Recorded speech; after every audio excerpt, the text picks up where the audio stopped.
Partiamo subito con due graditissimi ospiti. Abbiamo in presenza Stefano De Pieri, sindaco di Chiarano Treviso, primo mandato Lega. Buongiorno sindaco, grazie. Abbiamo anche collegata da Treviso Giuliana Fantoni, presidente nazionale Federazione Italiana Cinema Dessai, perciò il massimo del massimo. Grazie dottoressa Fantoni di essere qui, veramente grazie, perché io sono convinta che abbiamo bisogno un po' di cultura a 360 gradi. Forse grazie a questo riusciremo a fermare anche tante persone che hanno preso delle strade sbagliate, compresi una parte di giovani, non tutti, per fortuna ce ne sono tanti di più di bravi, ma forse dobbiamo impegnarci di più su questi. Allora sindaco, partirei, grazie dottoressa presidente Fantoni. Allora sindaco, partirei proprio con lei, questi giovani che si spostano da un paese all'altro, che hanno in pugno non solo i cittadini ma forze dell'ordine, i sindaci, sanno benissimo, come si parlava prima con lei, diritti e doveri, forse più dei genitori o di qualcun altro, però si fa fatica a fermarli. Perché secondo lei? Perché non si riesce a capire che ormai sono arrivati a un centinaio a Castelfranco che si azzuffano, compresi i genitori che si buttano nella mischia? Cioè non è che forse hanno alzato un po' troppo l'asticella, anzi secondo me l'hanno anche superata abbondantemente, che sia il caso di intervenire politicamente, che qualcuno batta un colpo, o dobbiamo sentire come ieri diversamente i giovani che hanno paura di uscire di casa perché chissà cosa incontrano? Prego sindaco. Grazie. Il problema dei giovani è un problema molto sentito. Ovviamente non si può fare di tutta l'erba un fascio. È anche vero sì che i giovani, grazie anche, possiamo dire, alla tecnologia, alla conoscenza, sanno benissimo quello che è il limite valicabile o il limite invalicabile della punibilità o la non punibilità. Sanno benissimo che comunque quando combinano qualcosa la fanno franca, proprio perché abbiamo, adesso non vorrei dire un ordinamento giuridico super che tutela estremamente i minori e che comunque non riesce a far dialogare ovviamente anche la società, perché il problema è la società, e io che poi sono molto dubbioso quando si dà la colpa sempre alla società, però ovviamente il cambiamento di mentalità deve essere fatto a partire dai genitori, dalle istituzioni, dalle scuole, quindi è inutile che noi pretendiamo qualcosa dai ragazzi quando comunque non mettiamo per primi i paletti noi, perché se lasciamo andare in giro comunque a qualsiasi ora i ragazzi, è ovvio che vanno in giro. Siamo stati ragazzi tutti quanti, qualcosa forse abbiamo combinato tutti quanti. Devo dire che alla nostra età, se mi permetti Mirella, avevamo però forse la consapevolezza che sì, la stavamo facendo, però avevamo la consapevolezza anche che ci sarebbe stata anche forse la punizione e che se c'era data non potevamo recriminare nulla a riguardo. Vedo nei giovani proprio la mancanza di responsabilità, non perché non debbano fare qualcosa, ripeto, siamo stati tutti giovani, ma proprio perché non hanno la percezione poi esattamente di quello che è l'importanza o la cosa che stanno facendo. Quindi va tutto bene, tanto non succede mai nulla, invece poi le cose succedono, ecco. Però sindaco, è vero quello che dici, chi non è stato giovane, chi non ha combinato qualcosa, però noi avevamo anche noi l'asticella, ma molto, direi proprio pochissime volte si superava quell'asticella, specialmente nel rispetto verso il prossimo, nel rispetto verso il diversamente giovane, come lo chiamo io. Si poteva prendere in giro, ma era sempre un prendere in giro ironico, non era mai una violenza anche fisica.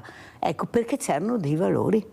c'erano i valori che i genitori di una volta riuscivano a trasmettere, anche se avevano tantissimi figli, come lo dico tutte le mattine, perché adesso io sento hanno un figlio e la risposta è difficile fare il genitore, sì, ho capito, una cosa dovevano fare una volta queste povere mamme che non avevano il papà neanche da mangiare, ecco, vivevano nella miseria assoluta, eppure crescevano tanti figli e venivano su quasi tutti in maniera anche, diciamo, molto retta, come dice lei. C'era la punizione quando arrivavi a casa, adesso la punizione non esiste, anzi se anche all'interno della scuola qualcuno, qualche insegnante vuole punire, arrivano addirittura con l'avvocato. Ecco, capisce che forse, ecco, sono proprio i valori, tanto è vero che io ho avuto anche una sindaca che ha detto, sai Mirella, io ho deciso di diventare mamma a 40 anni. Perché prima avevo la carriera, avevo le cose, forse sono stata un po' troppo egoista. Allora forse non sono quei genitori che hanno sbagliato di cui lei parla, sindaco, sono i figli di quei figli che hanno sbagliato. Cosa ne pensa, Presidente, lei invece che respira cultura dalla sera alla mattina, che quando apre le porte vede invece la positività, essere ottimisti, sapere che sta entrando, ecco, della gente che ama la cultura, che esige rispetto anche nella cultura, con questi meravigliosi cinema Edera, questo veramente l'unico, direi. Prego, Presidente Fantoni. Ma io forse ho, diciamo, un osservatorio fortunato perché al cinema vengono dei ragazzi, chiaramente, soprattutto a vedere cinema d'essè, vengono i ragazzi che hanno quindi una sensibilità già sviluppata, amano la bellezza, amano un certo tipo di prodotto di qualità, quindi diciamo forse ecco, la fetta di giovani che vedo io è ancora molto, è molto educata e ha anche molta cultura, quindi faccio poco testo, però è anche una cosa che mi fa essere positiva sui giovani, perché vedo che c'è un crescente interesse verso il cinema d'essè da parte loro, perché sappiamo, no, il cinema d'essè è sempre stato un cinema tradizionale che si rivolgeva più che altro alle persone mature, e adesso invece stanno iniziando ad avvicinarsi anche ai giovani, quindi questo mi dà molta positività. Sentiamo come commenta il sindaco De Pieri queste parole. Sono ottimista per i giovani, ecco, nel futuro vedo dei buoni giovani, dei bravi giovani. Il problema è che noi dobbiamo intervenire su quelli meno bravi, è là che dobbiamo fermare. Forse ritornare come una volta, e lo dico anche al Presidente Fantoni, a fare i famosi cineforum. Ecco, qualcosa che all'inizio dicevo, oh, tutto sommato, poi invece capivi un po' alla volta l'importanza di vedere un bel film, un buon film. Cosa dice? Forse quando escono da queste scuole non è che offriamo più di tanto, sono liberi di fare quello che vogliono, siccome non hanno voglia di fare niente, sto parlando di quelli che sbagliano, non di quelli bravi che vanno a vedere questo cinema e questi film. Noi dobbiamo intervenire su quelli, andarli a prendere per mano e portarli in qualche posto, e non è possibile trovarli poi solo nella movida. Il volontariato non ci sono, nessuno ha giovani nel mondo del volontariato, specialmente qua a Treviso. Io ho veramente delle associazioni che operano anche nel terzo mondo, hanno ragazzi da tutte le città, anche del Triveneto e del Veneto. Treviso non esiste, pochissimo. Cioè, come mai secondo lei? Io posso parlare nella mia certo. piccola realtà, dove ho due pro loco, perché ovviamente abbiamo il comune di Chiarano e la frazione di Fossaltamaggiore, quindi ci sono due pro loco, e devo dire che ci sono tanti giovani che stanno collaborando con queste pro loco e che quindi, diciamo, giovanissimi. Poi può darsi che qualche volta ci si perda quando si comincia a avere i 20 anni, 22, perché si va all'università, poi si comincia a pensare alla famiglia e poi si ritorna comunque alla pro loco a 35-40 anni, quando si è, diciamo, chiuso un determinato periodo, un determinato cerchio. È vero che dobbiamo pensare a quelli che si stanno perdendo, però dobbiamo anche non dimenticarci che quelli che non si perdono dobbiamo comunque dare una possibilità, perché ovviamente se pensiamo sempre a quelli meno fortunati, anche quelli che non hanno problemi, può darsi che cominciano ad avere problemi, perché ormai la fragilità, la vediamo, è abbastanza diffuse, quindi dobbiamo cercare di creare un tutt'uno con i ragazzi. Cineforum, io come mia amministrazione ho cominciato a fare qualche film per i bambini, quelli più piccoli, poi da fine anno... Com'è stata la risposta? È stata positiva. Ovviamente poi c'è sempre il problema che tante mamme non portano i bambini perché comunque il pomeriggio sono impegnate, eccetera, però ne avevo fatte anche 2 d'estate e c'è stata una buona risposta. Adesso vedrò di fare qualche film anche per, diciamo, per gli adulti, nel senso film un po' più impegnati, e proprio per, non tanto perché non conoscono il film o perché dobbiamo dare la prima visione, ma proprio per ricreare quella comunità di stare assieme.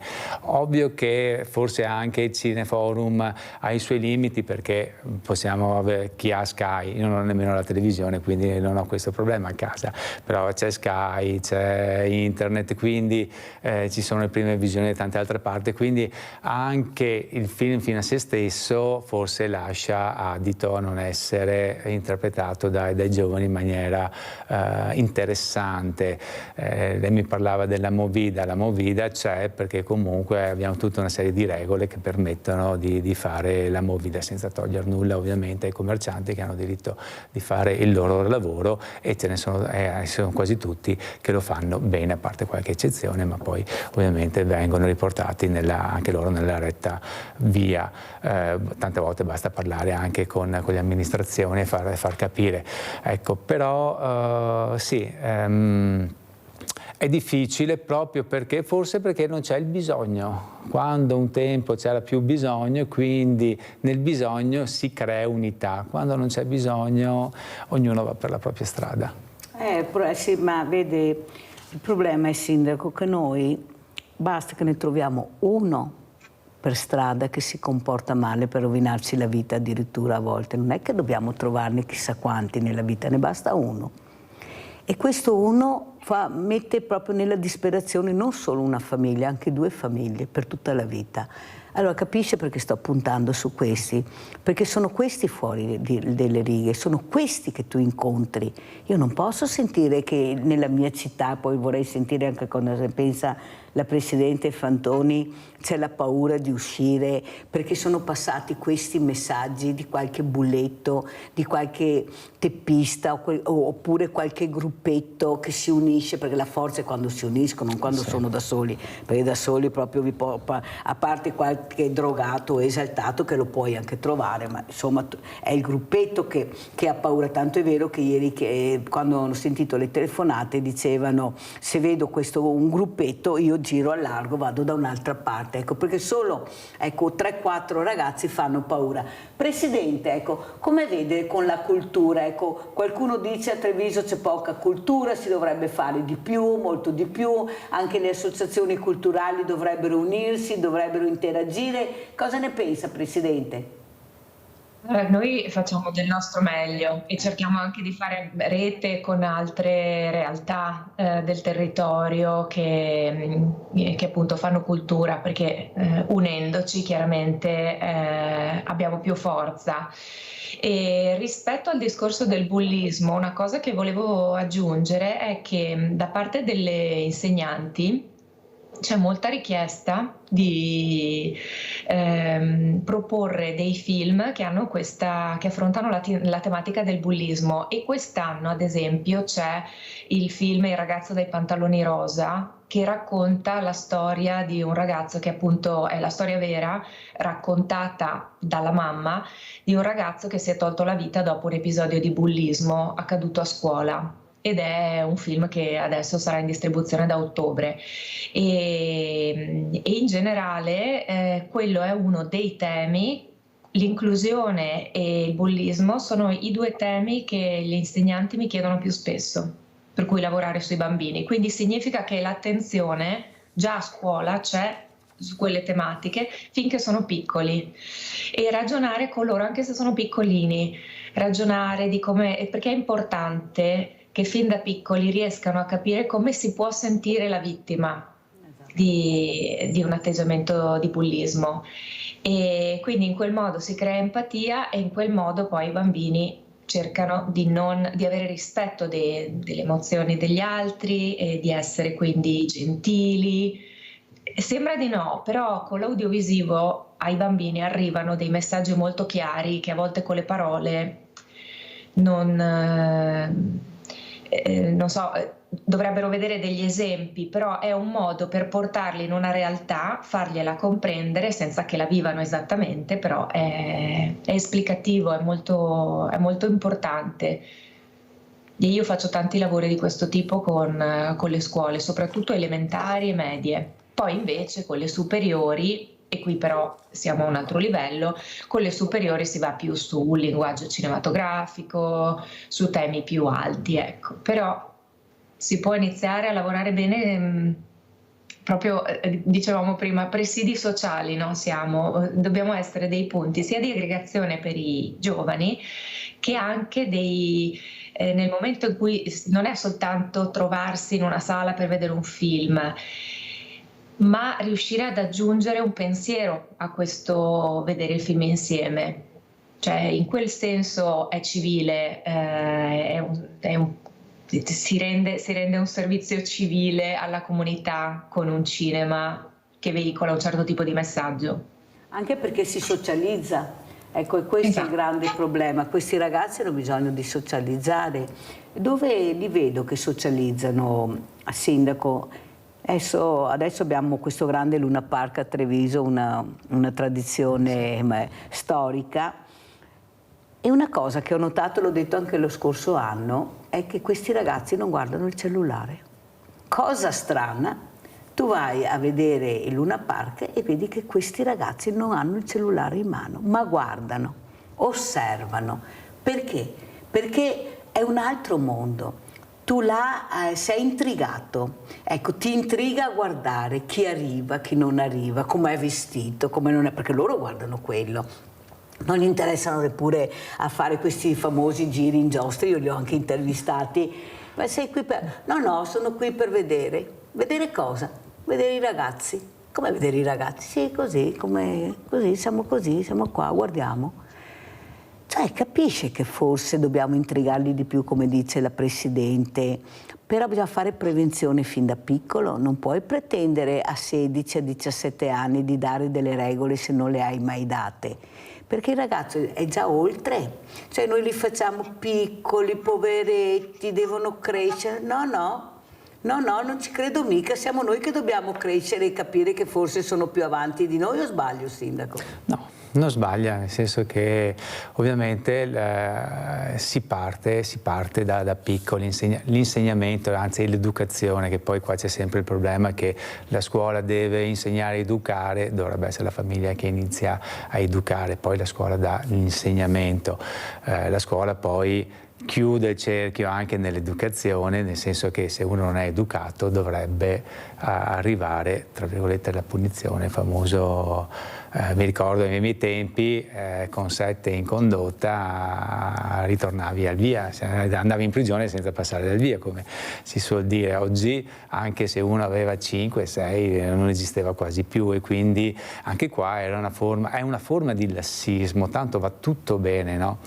Educare non è facile, anche trasmettere la cultura non è facile.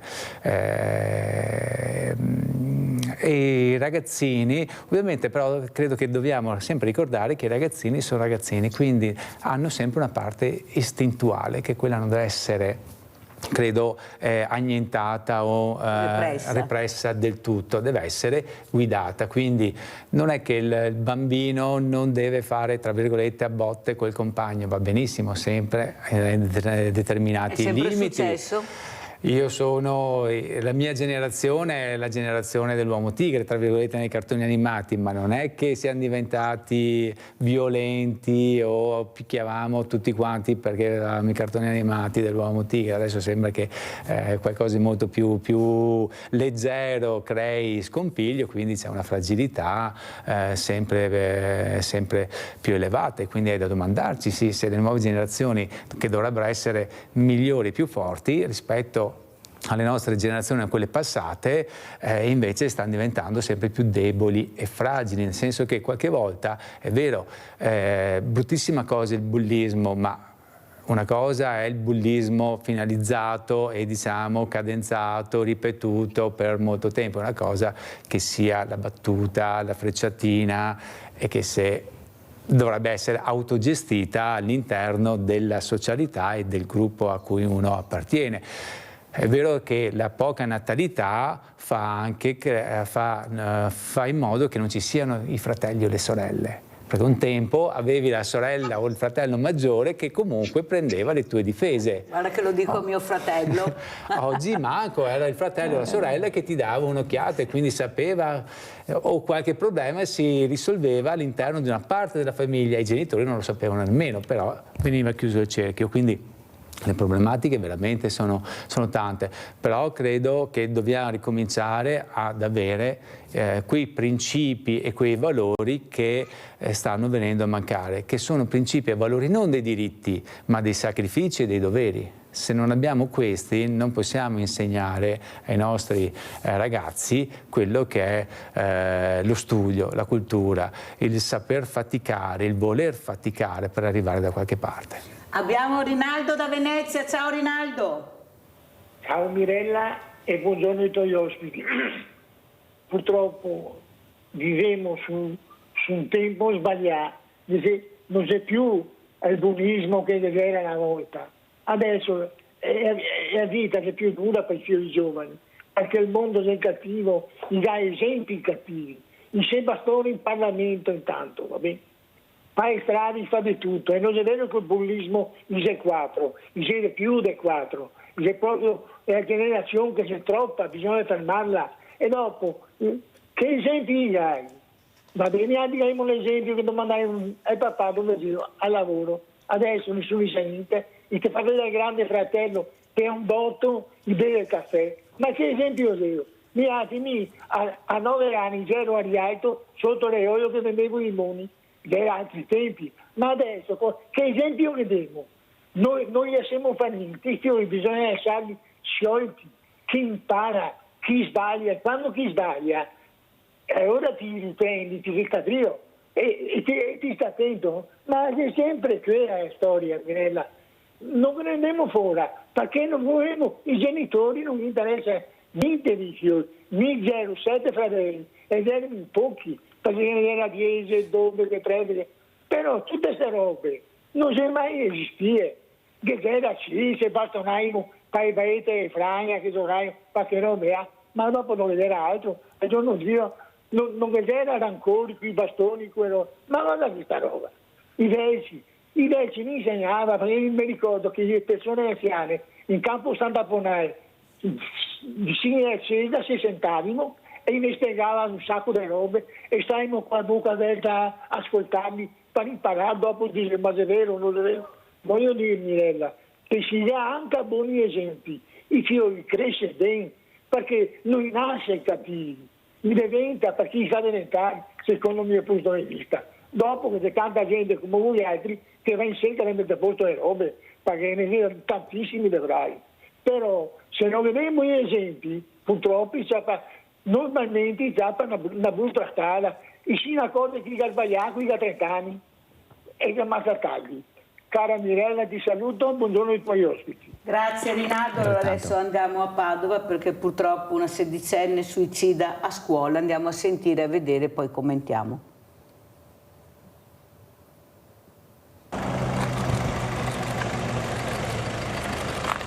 È andata a scuola come ogni mattina, poi durante la lezione ha chiesto all'insegnante di poter andare in bagno, ma non ha più fatto rientro in classe.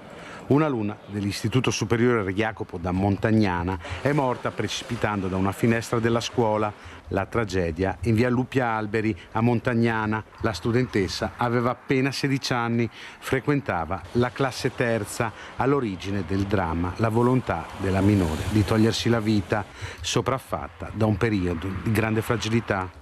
Sotto shock tutti gli alunni della scuola e i professori che hanno scoperto il corpo senza vita della sedicenne che si è gettata dal primo piano cadendo nel cortile retrostante l'istituto.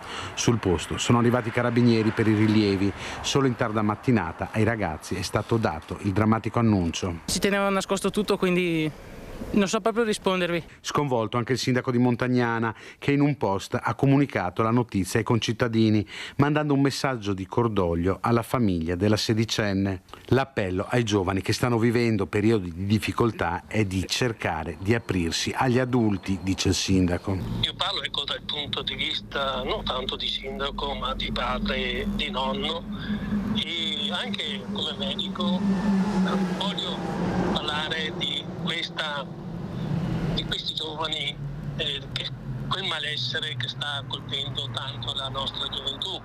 È un malessere anche prima del Covid, difatti parlando ancora quando facevo l'età di medico si parlava con i psicologi, con i psichiatri di questo malessere giovanile, e con quei 2 anni di Covid, quei anni di chiusura, quegli anni di allontanamento tra i ragazzi, ecco, ha acuito ulteriormente questo malessere.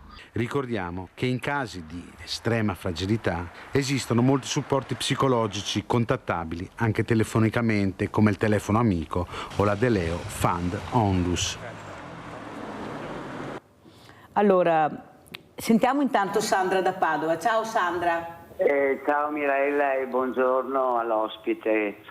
Io e la signora che era prima, perché ho visto frammentariamente. Cosa vuoi che dica, Mirella? Adesso un'altra vita umana, una ragazza di 16 anni che si toglie la vita.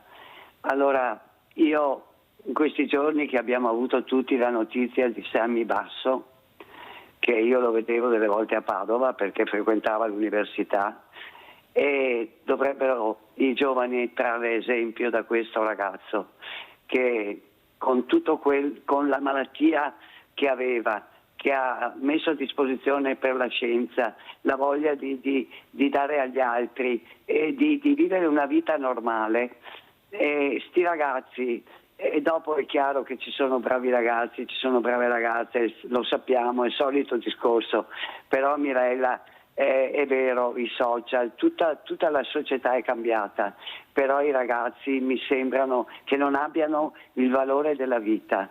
E poi i genitori, ma io dico che delle volte c'è anche la famiglia a monte, però non è detto che se non c'è la famiglia. Una volta, come ha detto il sindaco prima, quando facevi una malachella o qualcosa che non andava bene, sapevi la punizione.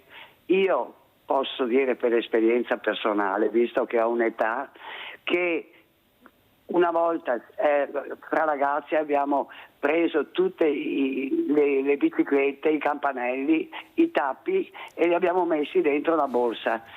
Mia mamma, quando l'ha saputo, mi ha picchiata e io da quella volta, io sono d'accordo che le botte, io ne ho prese tante, però Mirella, delle volte uno schiaffo non farebbe male, uno sculaccione, invece adesso non si può più neanche intervenire perché sennò c'è il telefono azzurro, c'è questo, c'è st'altro, ma allora vogliamo dare anche ai genitori la facoltà, non dico di alzare le mani, picchiarli, perché c'è il bianco e il nero, c'è la via di mezzo, c'è il grigetto, c'è Rosetta, però ogni tanto uno scapaccione ci sta, anche perché il dialogo, mica tutti sono in grado di avere dialogo, cioè non possiamo essere tutti uguali. Mia mamma non parlava, mia mamma picchiava, mio papà era in Germania, dunque anche volendo, però io ero la più vecchia e mia sorella era la pettegola che andava a raccontare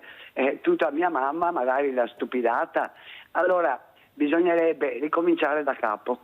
Da capo. Grazie Sandra, devo andare perché devo andare in pubblicità. Grazie tantissimo Sandra della telefonata, ecco i ricordi che ancora sono vivi nella mente di Sandra, ecco forse un po' più di autorevolezza non sarebbe male. Andiamo in pubblicità.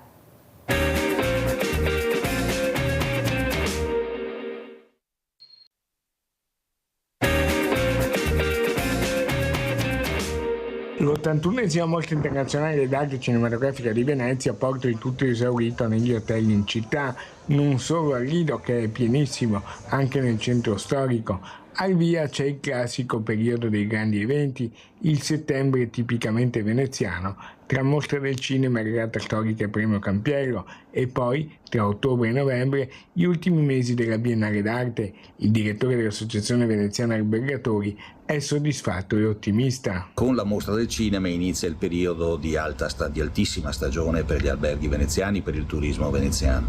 Si tratta di quel turismo alto spendente, di qualità, che verrà a Venezia per la Mostra del Cinema, per gli eventi, per gli ultimi mesi della Biennale, e che riempirà gli alberghi di Venezia e la città.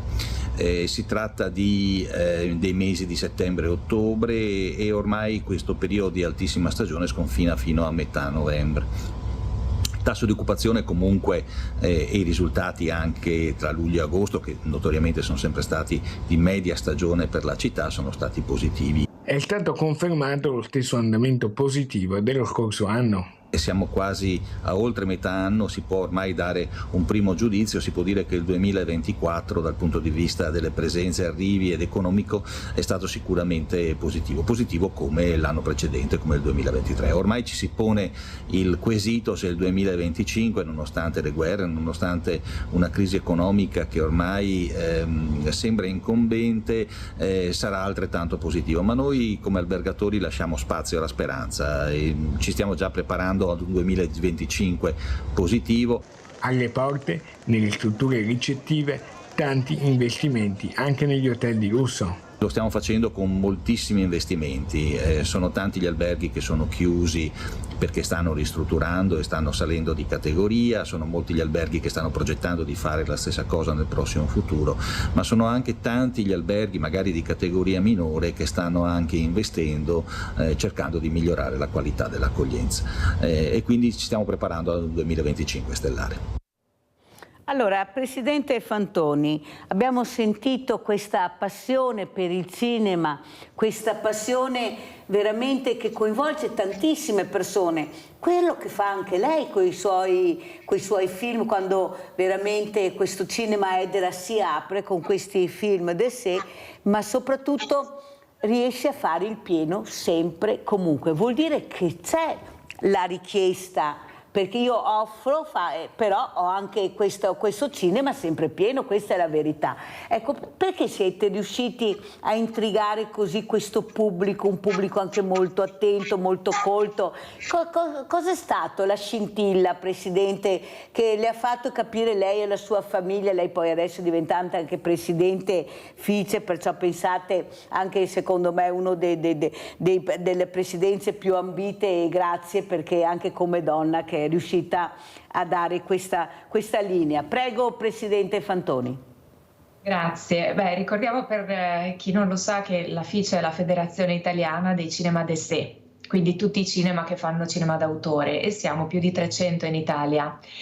E allora, gli eventi non sono, magari fossero sempre pieni, diciamo, però che ne ho molti dove faccio sold out, altri dove è anche interessante alzare un po' l'asticella e andare su prodotti un po' di nicchia per vedere comunque che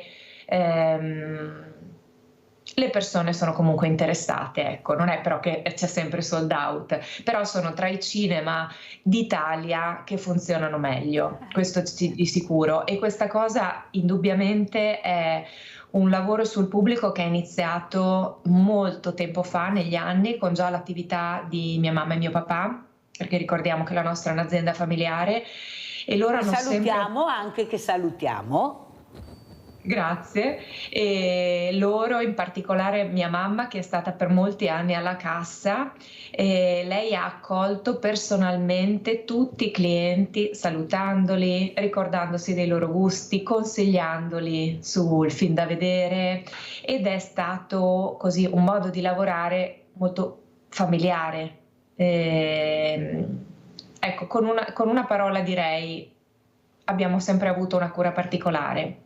Oltre a questo, Abbiamo sempre fatto una selezione di film di qualità, per cui anche una persona che non sa esattamente che cosa vedere al cinema, ma vuole passare 2 ore del proprio tempo in sala, veniva da noi un po' a scatola chiusa e usciva contento di un film che comunque aveva un certo livello di standard e di qualità. E quindi queste 2 cose, quindi la cura e la qualità insieme, hanno premiato negli anni, e adesso abbiamo una base di clienti molto consistente che cerchiamo comunque sempre di rinnovare, e adesso stiamo un po' puntando ai giovani perché sono loro, no, il pubblico di domani. Quindi c'è un lavoro da fare particolare su di loro, e ad esempio una cosa che mi sono accorta è che i ragazzi vengono molto volentieri a vedere i film in lingua originale. Loro quando posiziono nella programmazione gli spettacoli in versione originale, ma non solo inglesi, anche giapponesi, norvegesi, loro li apprezzano molto di più. E quindi si tratta di studiare un'offerta su misura per tutti. Ha sentito, Sindaco? Sono intrigati dalla lingua originale. Capite che forse siamo noi che dobbiamo dargli il gioco adatto che vogliono, perché qualcuno dice non giocano più, intanto cominciamo a dare dei giochi e vediamo dove vanno e dove li indirizzano. Ma prima di sentire anche il Sindaco Stefano De Pieri, la mia domanda, sempre alla Presidente Fantoni, anche questa, è: come si aprirà questo autunno il Cinema Edera? Cosa proporrà? Ecco, cosa c'è nei cantieri anche importanti anche in Italia? Prego, Presidente Fantoni. Ci sono molti titoli. Adesso sta per uscire Iddu, che è il film su Matteo Messina Denaro con Tony Servillo e Elio Germano. Poi arriverà Partenope, l'ultimo film di Paolo Sorrentino, anche quello molto atteso, e Berlinguer, il film di Andrea Segre, che tra l'altro farà un tour su tutte le sale del Veneto, e da noi verrà il 28 di ottobre, lunedì 28 ottobre, e lì ci aspettiamo super sold out, perché lui ha sempre molta presa sul pubblico, e poi lavora con Pennacchi, con Piero Bon, insomma anche gli attori sono locali, quindi mi aspetto che quello sarà un film che andrà molto bene. Sindaco, come commenta? Ecco, c'è questa proposta, bisogna anche, infatti io l'ho invitata perché molte volte non si sa, non si conosce, mi novo combatta, la pigrizia, ecco, siamo anche tanto pigri, e allora spero anche con queste trasmissioni farli diventare meno pigri. Io continuo a dire che dovremmo portare anche diversamente i giovani al pomeriggio al cinema, fare delle belle iniziative tutti assieme, Sindaco, e portare anche pescando un po' qua, un po' là, così si conoscono tra di loro e non vedono le solite facce che vedono magari sempre all'interno delle RSA. E io ho visto, quando li ho portati anche alla Gipsoteca Canova, ho fatto un po' diversamente giovani, diversamente agili, giovani, ed è stato bellissimo perché loro amano trovare anche altre persone. Ecco, forse anche riuscire a portare magari, ecco, ci mettiamo tutti assieme a fare un sold out con i diversamente giovani e i diversamente agili a vedere questa meraviglia di film. Cosa dice, Sindaco? Assolutamente. Ovvio che comunque i film d'autore dovrebbero sempre essere preavvisati da una certa conoscenza, come tutte le opere d'arte, perché altrimenti si rischia di vanificare quello che è il buon lavoro che sta facendo la Presidente. Sì, perché ovviamente anche la cinematografia ha il proprio linguaggio, e quindi per instillare anche curiosità, secondo me non basta soltanto vedere, ma ovviamente, e credo che siano bravi anche su questo, anche a spiegare poi il film, perché tante volte succede che io la prima volta lo vedo in una determinata maniera, il film che ho visto la seconda volta ho cominciato a notare particolari che prima non si notavano, perché eri preso dalla scena, sei preso dalla storia, e quindi cominci, se ti interessa il cinema anche nel suo aspetto appunto tecnico e artistico, valutare anche qualcos'altro, perché ovviamente poi è difficile. Un tempo c'erano i cinema delle parrocchie. E qua sono venuti comunque a mancare, che facevano anche con i giovani, ma anche con i meno giovani. Anche il teatro? Anche il teatro? Sì, io l'ho riproposto, riesco a farne 2-3 manifestazioni all'anno e chiedo sempre, certo, la commedia veneta che va sempre bene, ma dico, anche se verrà meno gente, però chiedo anche qualcosa di più consistente, perché bisogna cominciare a far educare. Un po', no? Sì, guardi, l'anno scorso tra le due avevo richiesto, c'era Cyrano de Bergerac, diciamo, e nel testo classico. Mi è dispiaciuto che non ci fossero i giovani, perché si parla di educazione al sentimento, all'affettività, ed era una commedia che... Ma non dovrebbe essere la scuola che indirizza, perché noi partiamo sempre, non sanno, come ha detto veramente lei, bisogna promuovere di più. Ma dovrebbe essere la scuola che promuove. Allora, invece nei pomeriggi magari di fare qualcos'altro, magari se la scuola e gli insegnanti si mettono d'accordo, i docenti, di far capire l'importanza, magari anche di accompagnarli come si faceva una volta, c'era sempre l'insegnante che accompagnava a vedere questo film, poi te lo facevano ripetere a scuola, sì, ti facevano ricordare quello che avevi visto, se eri stato attento, se no. Era importante, sì, era importante. Qui dobbiamo sempre che loro arrivino, non arriveranno mai. Se mi permette, Mirella, se mi permette anche l'apertura della parentesi del politicamente scorretto, e la chiudo quasi subito. Con la scuola è difficile, per poi che film vai a proiettare? Perché io sarei entusiasta di fare riproiettare anche il pomeriggio San Francesco. Sì. Andiamo a vedere. Dopodiché va bene, non va bene, a chi non ci crede, non ci crede, che poi è relativa, allora andiamo a discutere, ma non è mica che uno deve stare facendo proselitismo per una determinata religione, è un esempio. Intanto si parte, sindaco, intanto si parte. Nella poi scuola vediamo, ci sono anche questi problemi. E vediamo il no e il sì, perché chiediamo, come andavi a vedere un film, sì, perché no e perché sì. Mirella da Riese Pio X, vai Mirella. Ciao Mirella e buongiorno al nostro ospite. Mi fa piacere sentire questa trasmissione.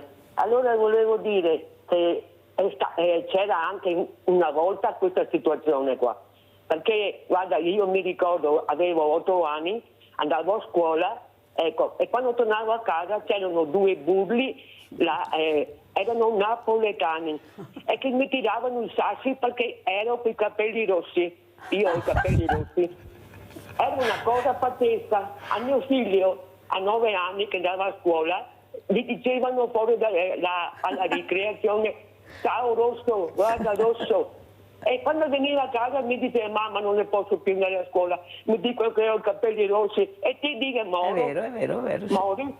Insomma, dovevo andare a scuola a parlare col direttore. E delle volte, ecco, e dopo in sala da ballo, avevo 19 anni, alla Ponte della Priola, ecco, è successo al pomeriggio là che dei ragazzi bulli mettevano le carte di identità sui gabinetti.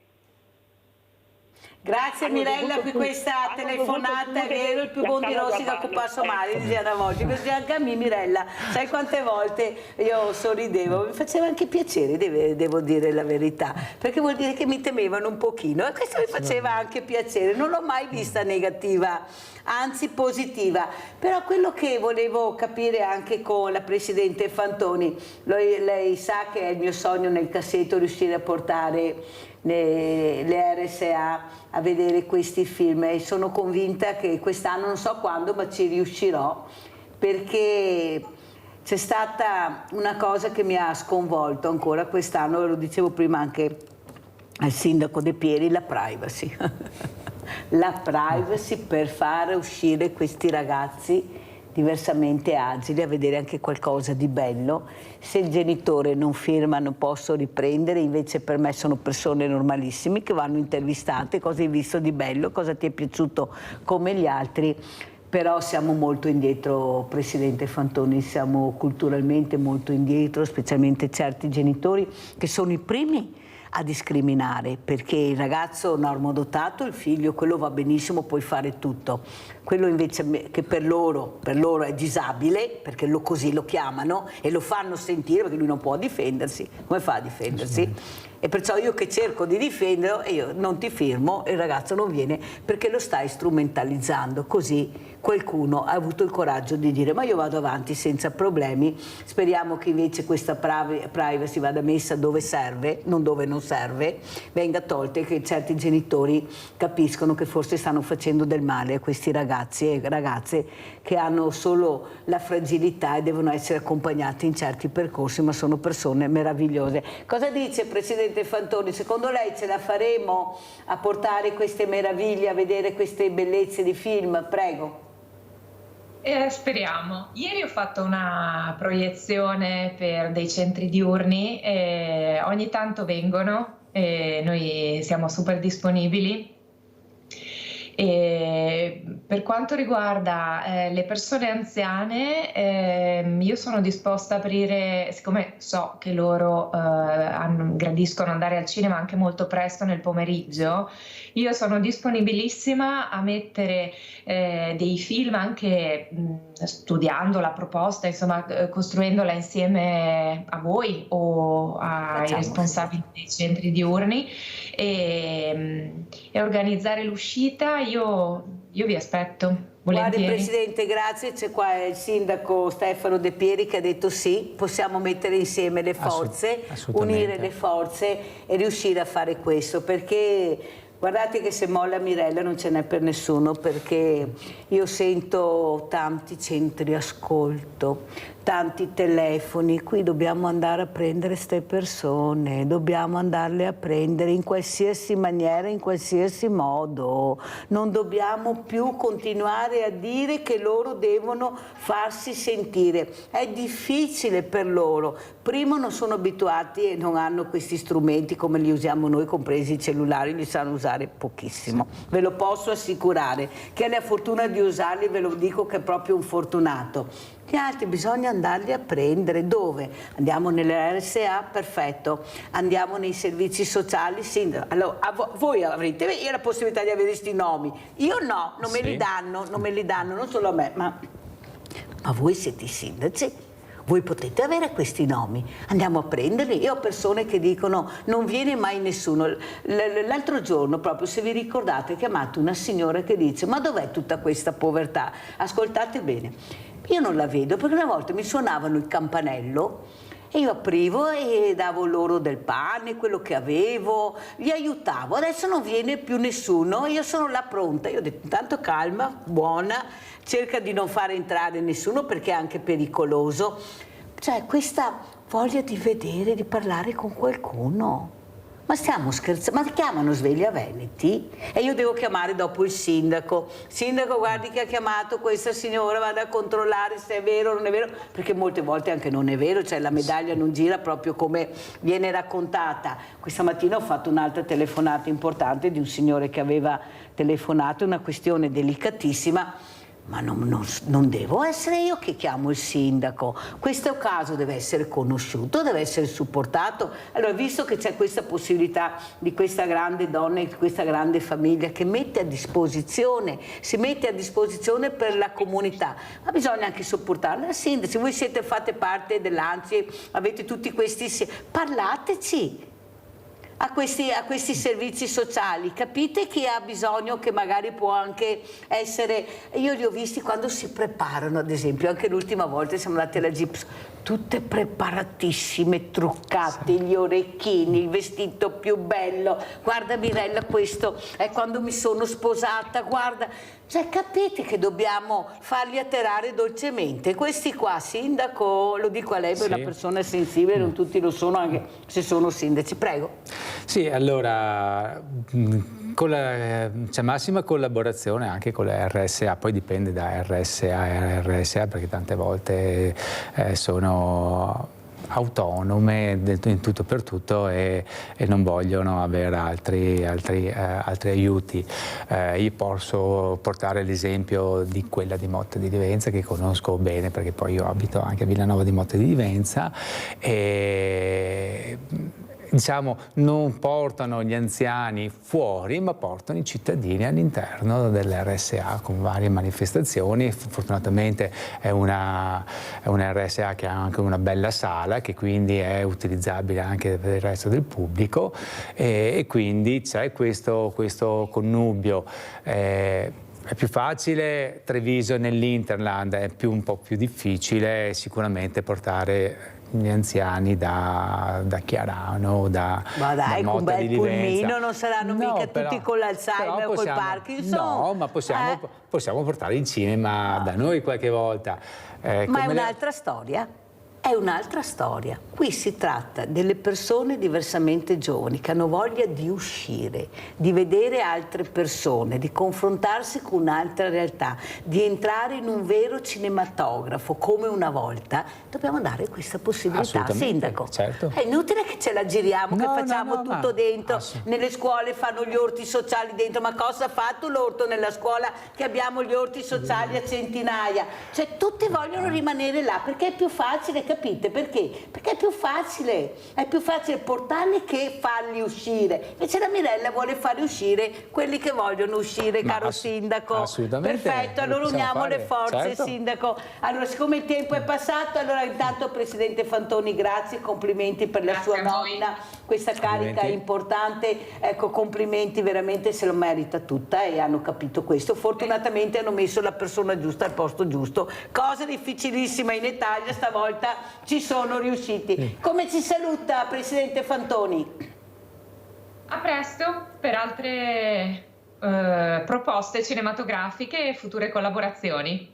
Grazie veramente, grazie a Giuliana Fantoni, Presidente FICE, Federazione Italiana Cinema del Sé, importantissima, grazie, titolare del Cinema Edera, chi non conosce questa meraviglia, grazie anche alla sua famiglia, a questa passione che ha avuto fin da piccola, perché questo secondo me ce l'aveva dentro. Grazie anche a Stefano De Pieri, Sindaco di Chiarano, primo mandato Lega, grazie, pubblicità.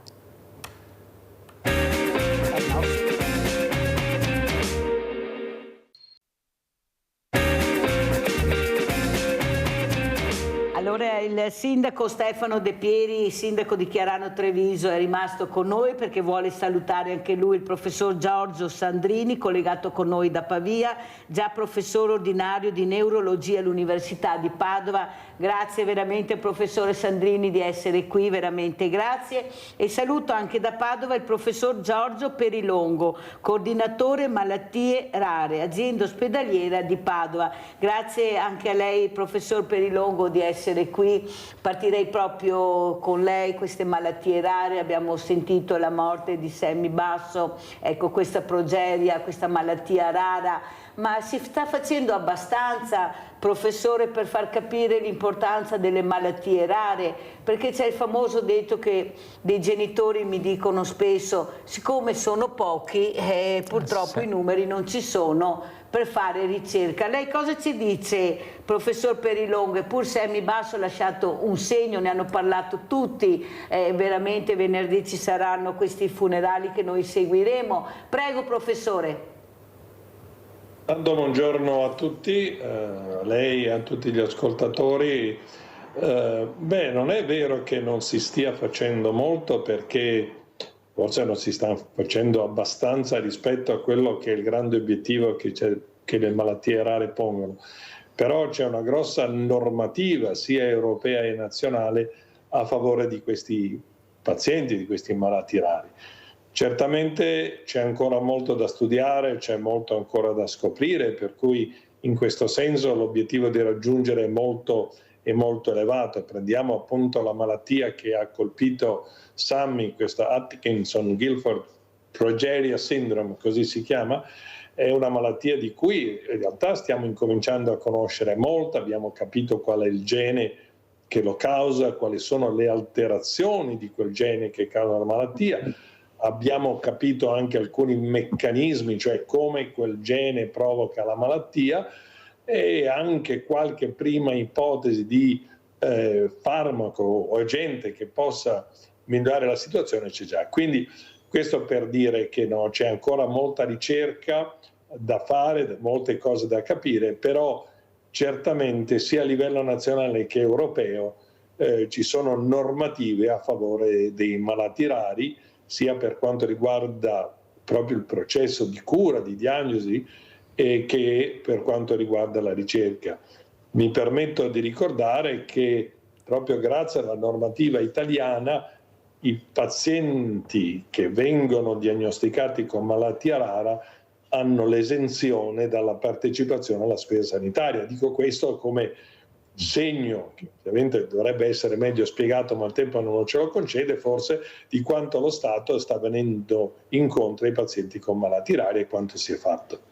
Guardi, professor Perilongo, intanto la ringrazio di averlo detto, perché guardi che non lo sapevamo, molti di noi non lo sapevano. Io ho la fortuna di avere questa televisione, questa trasmissione con queste eccellenze come la sua, professore, perciò riusciamo a capire tante cose, perché vede, il problema è che non c'è trasparenza nella comunicazione, non si sa mai abbastanza e non tutti sono in grado di mettersi in contatto con internet, con Google. Noi invece dobbiamo arrivare a tutti, perché tutti hanno bisogno di capire e di comprendere quello che viene fatto, anche con i soldi pubblici, quanto viene investito nella ricerca. Lei sta dando veramente dei segnali positivi. Sentiamo anche cosa ne pensa il professor Giorgio Sandrini, già professore ordinario di neurologia all'Università di Pavia. Cosa ne pensa, professor Sandrini, di queste informazioni molto importanti? Perché qui stiamo andando un po' fuori di testa tutti. Abbiamo sentito un altro suicidio di questa ragazza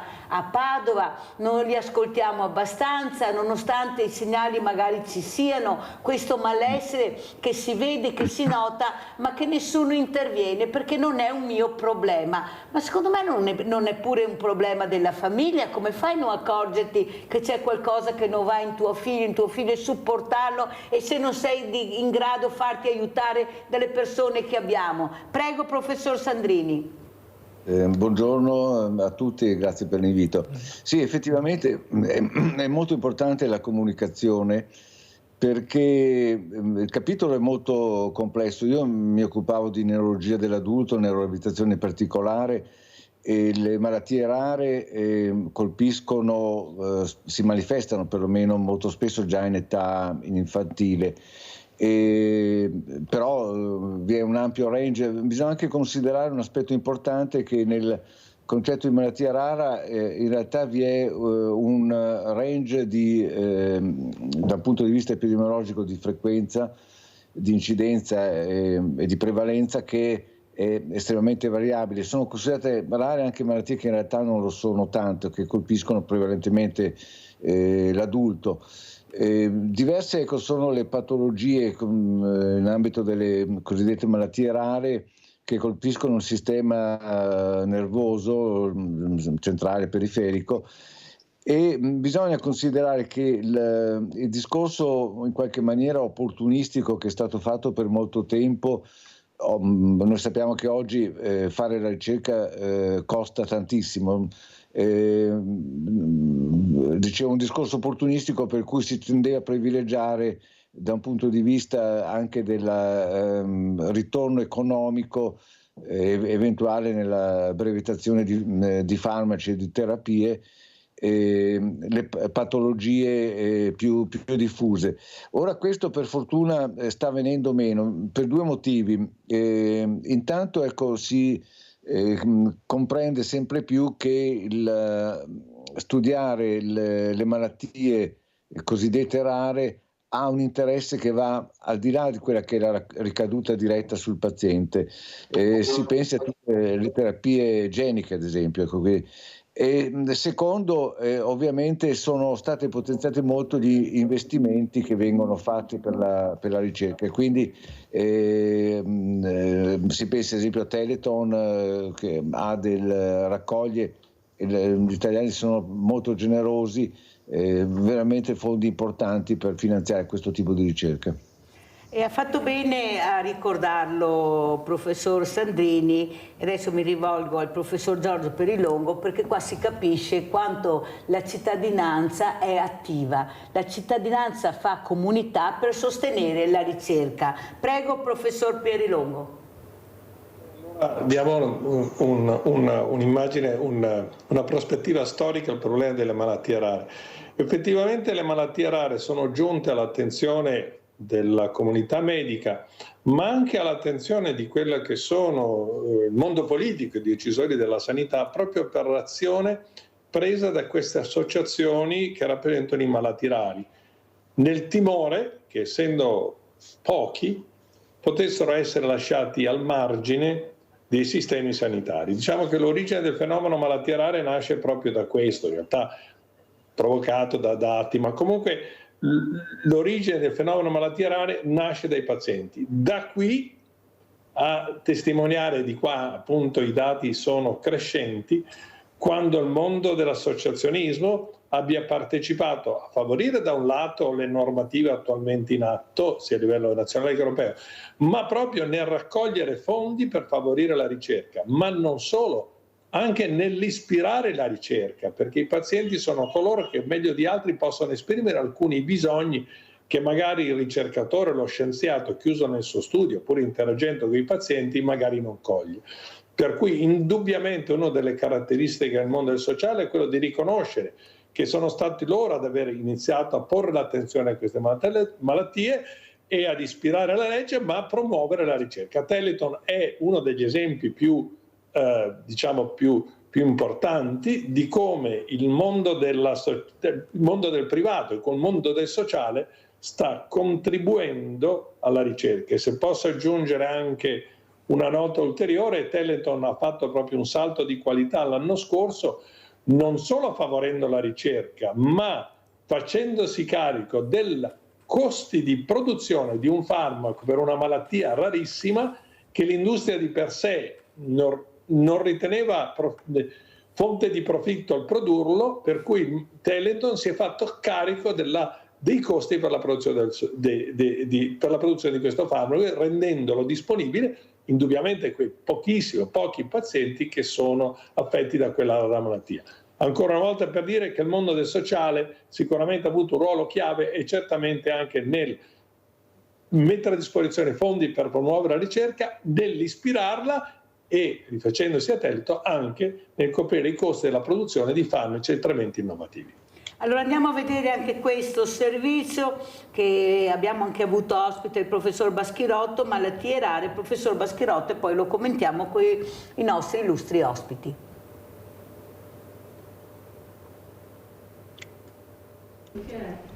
Il classico situazione dell'unione fa la forza. L'importanza è quello di mettere insieme esperti che vengono da vari campi delle scienze biomediche e cliniche, in modo da unire le forze per trattare in qualche maniera con terapie innovative le malattie rare. Le malattie rare sono un problema rilevante, sono tante e spesso sono totalmente prive di cura e sono inguaribili. Noi personalmente in questo contesto ci interessiamo di una cosa che si chiama riposizionamento di farmaci, cioè di prendere farmaci esistenti sul mercato e dargli una nuova vita usandoli per le malattie rare. Le malattie neurodegenerative sono per la maggior parte incurabili e debilitanti e portano alla degenerazione progressiva delle cellule nervose e la riduzione del movimento e delle funzioni cerebrali. Si chiamano sclerosi laterale amiotrofica, atrofia muscolare spinale, morbo di Parkinson o numerose forme di epilessie progressive. Per riuscire a combatterle è necessario avanzare nella ricerca molto costosa e poco remunerativa per le case farmaceutiche. Incontri tra esperti promossi da associazioni a scopi benefici come la Fondazione Malattie Rare Mauro Baschirotto sono fondamentali per condividere le esperienze cliniche. L'unione fa la forza, come diceva anche prima Paolo. Ecco, evidentemente noi cerchiamo di stimolare quanto più possibile questi ricercatori per fare presto. Cioè loro devono correre, non camminare, correre per poter dare delle risposte ai pazienti e i pazienti hanno necessità di una risposta, di una terapia. Per fare questo dobbiamo sviluppare ricerca. Sì, il tempo sicuramente è un orologio che continua a battere per i pazienti tutti i giorni, noi lo sentiamo, le associazioni ce lo fanno sentire, il nostro contatto con i pazienti e quindi sicuramente dobbiamo premere sull'acceleratore della ricerca. Allora, sentiamo come commenta il professor Perilongo questo servizio, questa fondazione Mauro Baschirotto, questi genitori che dopo la perdita del loro adorato figlio hanno cercato di aiutare la comunità e la ricerca. Prego, professor Perilongo. Allora mi permetto di cogliere uno degli elementi che il dottor Baschirotto ha sottolineato e poi commento la sua domanda dicendo sì che ormai per molte che uno dei problemi che accomuna i malati rari è quella che viene chiamata l'odissea diagnostica, intesa che per arrivare ad una diagnosi definitiva, specie questi pazienti devono individuare il centro giusto, ma poi anche individuato l'eventuale centro giusto non è facile arrivare immediatamente ad una diagnosi. Quindi la precocità di arrivare a una diagnosi spesso ha delle ripercussioni importanti anche sulle possibilità di cura in quei rari casi in cui per la malattia rara c'è effettivamente una cura. La Fondazione Baschirotto è sicuramente una fondazione degna di nota per il lavoro che sta facendo nelle malattie rare, però ecco, in questo senso c'è tutto un mondo anche pubblico, l'azienda ospedaliera di Padova, in questo caso che io rappresento, anche ha un attivo sistema per la diagnosi e la presa in carico di questi pazienti. E ci sono tante associazioni che aiutano ovviamente i malati, ciascuno per il suo campo, i malati di malattie rare, ma anche l'azienda nel riuscire a garantire ai pazienti che giungono alla sua osservazione la miglior presa, la miglior rapidità nel formulare la diagnosi e al contempo la più completa presa in carico del paziente. E anche per correggere un po' la sfumatura che era data alla sua domanda, non è vero che tutte le malattie rare abbiano necessariamente un decorso fatale. Molte di queste di fatto sono croniche, certamente lo testimonia il fatto che se è vero che il 70% circa, 80% delle malattie rare sono di origine in età pediatrica o sono congenite, ma in realtà dopo i pazienti sopravvivono, per cui c'è anche questo famoso problema della transizione, cioè di far sì che il paziente o il pediatrico venga accuratamente, in maniera efficace, trasferita nel setting da adulto dove continua la sua storia per molti appunto di malato cronico, ma che ha comunque delle risorse per inserirsi, anche qui con estreme variazioni da un caso all'altro, in maniera efficiente nel mondo del sociale, avere una propria vita di relazione e quant'altro. Ecco, vorrei dire che la malattia rara non è certamente una stigmata di un paziente non curabile che ha una prognosi infausta. Quello che però io volevo anche far capire, professor Perilongo, è che io ho avuto diversi genitori con i propri figli purtroppo che hanno questa malattia rara e quasi tutti, quello che mi ha fatto veramente riflettere è che si sono sentiti solo nel momento che veniva diagnosticato questo problema e fortunatamente questi genitori hanno un coraggio enorme, non si sono fermati, si sono rimboccati le maniche e hanno iniziato a cercare un qualcosa attraverso internet che magari potesse aiutarli. Infatti lei ha detto una cosa molto importante, professor Perilongo, ha detto non sempre è facile arrivare nel posto giusto e anche magari al momento giusto. Ecco, forse non ci dovrebbe essere più informazione anche su questo, perché le famiglie da sole riescono a trovare altre famiglie che hanno avuto magari lo stesso problema, perciò possono dare altre conoscenze. Non dovrebbe essere qualcun altro che fa questo? Come si può sentire questi genitori disperati e soli? Cosa dice professor Perilongo? È cambiato qualcosa? Guardi che non le parlo di tanti anni fa, le parlo anche recentemente di questa bambina che noi seguiamo, Giada, con questo grande problema nel nevo melanocitico gigante che ha già fatto non so quante operazioni, una forza della natura incredibile che il bambino non si rende conto di quanto ammalato sia, anzi quando va in sala operatoria dice sempre guardate di mettermi il braccio giusto quando mi addormentate perché io dopo devo dipingere. Ecco, capite la forza di questa bambina, ecco, che esce da sola con l'ossigeno, con tutto, è una cosa incredibile, la voglia di vivere, la forza di vivere che hanno questi bambini. Per per questo io punto tanto anche sulla ricerca. Prego professor Perilongo, poi sentiamo anche il professor Sandrini. Quello che lei sottolinea è giusto, no? Quando parlavo di odissea diagnostica, intendevo anche il senso, come dire, di disorientamento che una famiglia ha quando viene formulata una diagnosi di malattia rara, perché non necessariamente le competenze sono presenti nell'ospedale più vicino a casa. Per cui ha ragione nel sottolineare che un mandato che in realtà, come l'azienda ospedale Università di Padova deve farsi carico, così come tutti i grandi ospedali, è quello di investire in comunicazione, in modo tale che le persone che cercano per quella determinata malattia il posto dove trovare risposta ai loro bisogni facilmente lo trovino. E allora questo mi permetto così di ricordare, per cui questo problema l'abbiamo in mente, adesso parlo in questo momento come anche rappresentante dell'azienda ospedaliera. Stiamo investendo molto nel comunicare, nel far sì che i pazienti che cercano il loro destino facilmente trovino oppure vengono indirizzati da altre parti.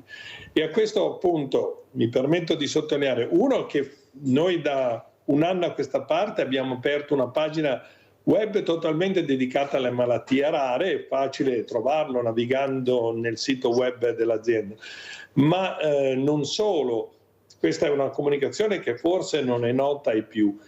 Per la legge italiana sono stati, in accordo voglio dire alla legge italiana, sono stati istituiti i coordinamenti regionali per le malattie rare. Nel Veneto c'è il coordinamento regionale malattie rare della Regione Veneto, che anche lì ha un portale web dove ci dovrebbero essere tutte le informazioni più aggiornate che permettono a un paziente che ha una malattia rara di essere informato dove, come e quando può andare. Per cui sì, ha ragione, bisogna fare comunicazione per aiutare quelle famiglie che arrivano, a cui arriva questa diagnosi pesante, a facilitare sia in termini di tempo ma anche poi di efficacia del percorso i posti migliori dove andare. Lei ha citato una malattia rarissima, questo nel nevo gigante del pediatrico.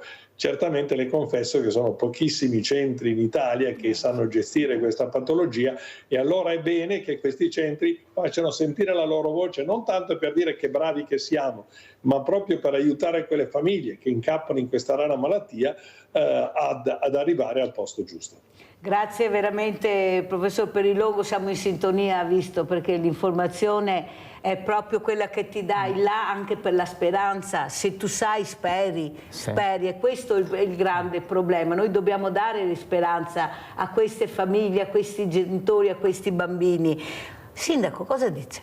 Allora, il discorso delle malattie rare mi sensibilizza molto, perché Chiarano è piccola, ma guarda caso Chiarano ha un caso di malattia rara, la sindrome, una bambina che soffre di sindrome di Rett e che appunto non è facile gestire. Ricordo, e poi i professori mi correggono, quando si parla di malattie rare ne parliamo di quasi 5.000 malattie rare, quindi è ovvio che poi è difficile sia la ricerca sia l'individuazione, proprio perché comunque sono tante. Di solito le patologie ordinarie si possono contare su, diciamo, un centinaio, quelli che i nostri medici di base ci riconoscono, ci mandano le cure. 5.000 malattie rare, ognuna con il proprio vestito. È difficile da calzare, come dicevamo prima. Poi la ricerca sta andando avanti, ma è vero che dobbiamo essere anche consapevoli che i tempi possono essere anche lunghi. Non ho ancora trovato la soluzione per la caduta dei capelli, dove sicuramente stanno spendendo le case farmaceutiche miliardi, non milioni, miliardi di euro per la soluzione, perché poi quando si troverà sicuramente avranno il loro tornaconto. Quindi non è una cattiva volontà, ovviamente la ricerca va avanti. Ecco, quello che mi mi preme è che vedendo il mio caso a Chiarano, che ovviamente sì è gestibile, poi anche qua la sindrome di Rett non ha ancora grandi soluzioni. Spieghiamo cos'è anche questa sindrome, perché uno a casa la bambina non diciamo, si chiama sindrome di Rett e viene chiamata anche le bambine dagli occhi dolci, è sempre una malattia genetica che compare nei primi anni di età. La bambina colpisce prettamente appunto le bambine, c'è un ritardo cognitivo, una non corretta diciamo, organizzazione degli arti, e quindi oggigiorno quei farmaci hanno una vita indicativamente sui 40 anni. Ecco, a prescindere ovviamente che appunto sono anche in Veneto sono pochi i casi, più che altro finché non si possa trovare la soluzione dovremmo ricordare che comunque ci sono anche i genitori che hanno bisogno, non è tanto solo la malattia fine infatti a se ho detto prima queste famiglie stessa. Disperate che si rimboccano le maniche. Che quindi la cura deve essere calzata per il singolo soggetto tante volte, e non è un problema economico, che qualche volta ci si basa sempre su un discorso economico. Sì, la bambina, ai bambini viene dato anche l'invalidità, quindi comunque le famiglie stanno bene. Tante volte manca proprio il supporto, chi può aiutare, specialmente nei piccoli paesi non è facile. Dovremmo anche parlare della scuola, perché comunque anche qua, non per colpa della scuola fine a se stessa, ma qua manca forse ancora un determinato dialogo e una capacità di individuare determinati soggetti. Che visto che la bambina va a scuola, ovviamente non può essere questa porta, un supporto generico. Sindaco, ecco. Perché sto seguendo proprio un caso particolare, ho dovuto prendere l'avvocato di Veneti Schiacciati e affidarglielo, proprio di un bambino che non riesce ad andare a scuola nonostante questa grave patologia, anche malattia rara. E anche se è scritto nella Costituzione che sarebbe proprio di diritto, e invece poi tra il dire e il fare c'è di mezzo il mare. Ma professor Sandrini, a livello neurologico, ecco, come siamo messi? Ecco, c'è questa conoscenza, perché delle volte è un problema neurologico. Spieghiamo un po' cos'è la neurologia, professor Sandrini. La neurologia è un mondo enorme, le neuroscienze sono state sicuramente uno dei campi della medicina che ha avuto uno dei maggiori sviluppi negli ultimi decenni, in rapporto anche al fatto che il sistema nervoso è l'organo più complesso che esiste nel corpo umano, anche perché ha una organizzazione che è sui generis rispetto agli altri organi, e poi ha ovviamente una rilevanza anche dal punto di vista clinico, perché è l'organo che è responsabile di tutte le funzioni cognitive, che sono quelle che poi ci permettono di relazionarci con le altre persone, con l'ambiente e via dicendo. Quindi in questo ambito è emerso sempre più chiaramente l'importanza del discorso della superspecializzazione, che è uscito un po' anche nei precedenti commenti anche del professor Prelongo. Si deve essere in grado di fare la diagnosi di una malattia, io parlo in particolare di quelle neurologiche, ma questo vale anche per altre. Teniamo presente che il sistema nervoso è molto molto spesso compromesso nelle malattie rare, proprio perché le conseguenze di disturbi, ad esempio nella regolazione genica o metabolica, comportano delle alterazioni poi a livello del sistema nervoso. Dicevo, è molto importante che si crei una sorta di rete dove vi sono poi delle strutture cosiddette hub super specializzate nel trattamento di malattie rare. La progenie, prima di cui è partito tutto il discorso, si calcola che interessi non più di 500 persone in tutto il mondo. e quindi è una malattia rarissima. Giustamente, l'avevo anche sottolineato poi all'inizio, bisognerebbe distinguere forse in più fasce le malattie cosiddette rare. Alcune sono in realtà non rarissime, ma diciamo rare rispetto alle patologie più comuni.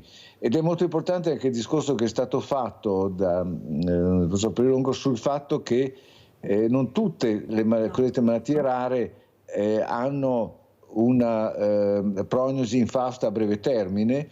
Alcune consentono una sopravvivenza anche in età piuttosto avanzata. Una malattia di cui mi ero occupato personalmente negli anni passati, ad esempio la distrofia miotonica, ha un range di cosiddetta espressività estremamente variabile. Ci sono delle forme che si manifestano addirittura alla nascita e che sono letali nel giro di pochi anni, e forme che possono permettere al paziente di arrivare a un'età, soprattutto prevenendo le possibili complicanze che possono interessare questa malattia anche a un'età avanzata. E quindi questo discorso è molto importante come approccio. Un'ultima considerazione riguarda l'aspetto dei farmaci, cosiddetti farmaci orfani. Ci sono dei farmaci che esistono già e che potrebbero essere impiegati in alcune di queste malattie rare. Si deve considerare che la ricerca di un nuovo farmaco ha dei costi elevatissimi, ed quindi era il discorso che si era fatto anche all'inizio, ci può essere un forte condizionamento da parte sulle industrie farmaceutiche nel ricercare un farmaco per malattie che hanno una epidemiologia, ovvero una diffusione molto limitata. È molto importante la comunicazione e la capacità di diagnosticare e filtrare questi pazienti sin dall'inizio a livello regionale o addirittura nazionale. Ci sono certe forme che vengono indirizzate, come avviene poi negli Stati Uniti, da centri regionali a centri interregionali, perché sono forme rarissime. Grazie professor Sandrini. Sentiamo la nostra Giusy. Vai Giusy. Ciao Mirella, buongiorno ai tuoi ospiti. Volevo fare una domanda ai tuoi ospiti, chi magari mi può rispondere. Un mio amico ha tagliato fuori periodo i rami di un fico, che il fico contiene latte, diciamo, i rami. Aveva pantaloni corti e maglietta corta con le maniche corte e le mani senza guanti, tutta una bruciatura.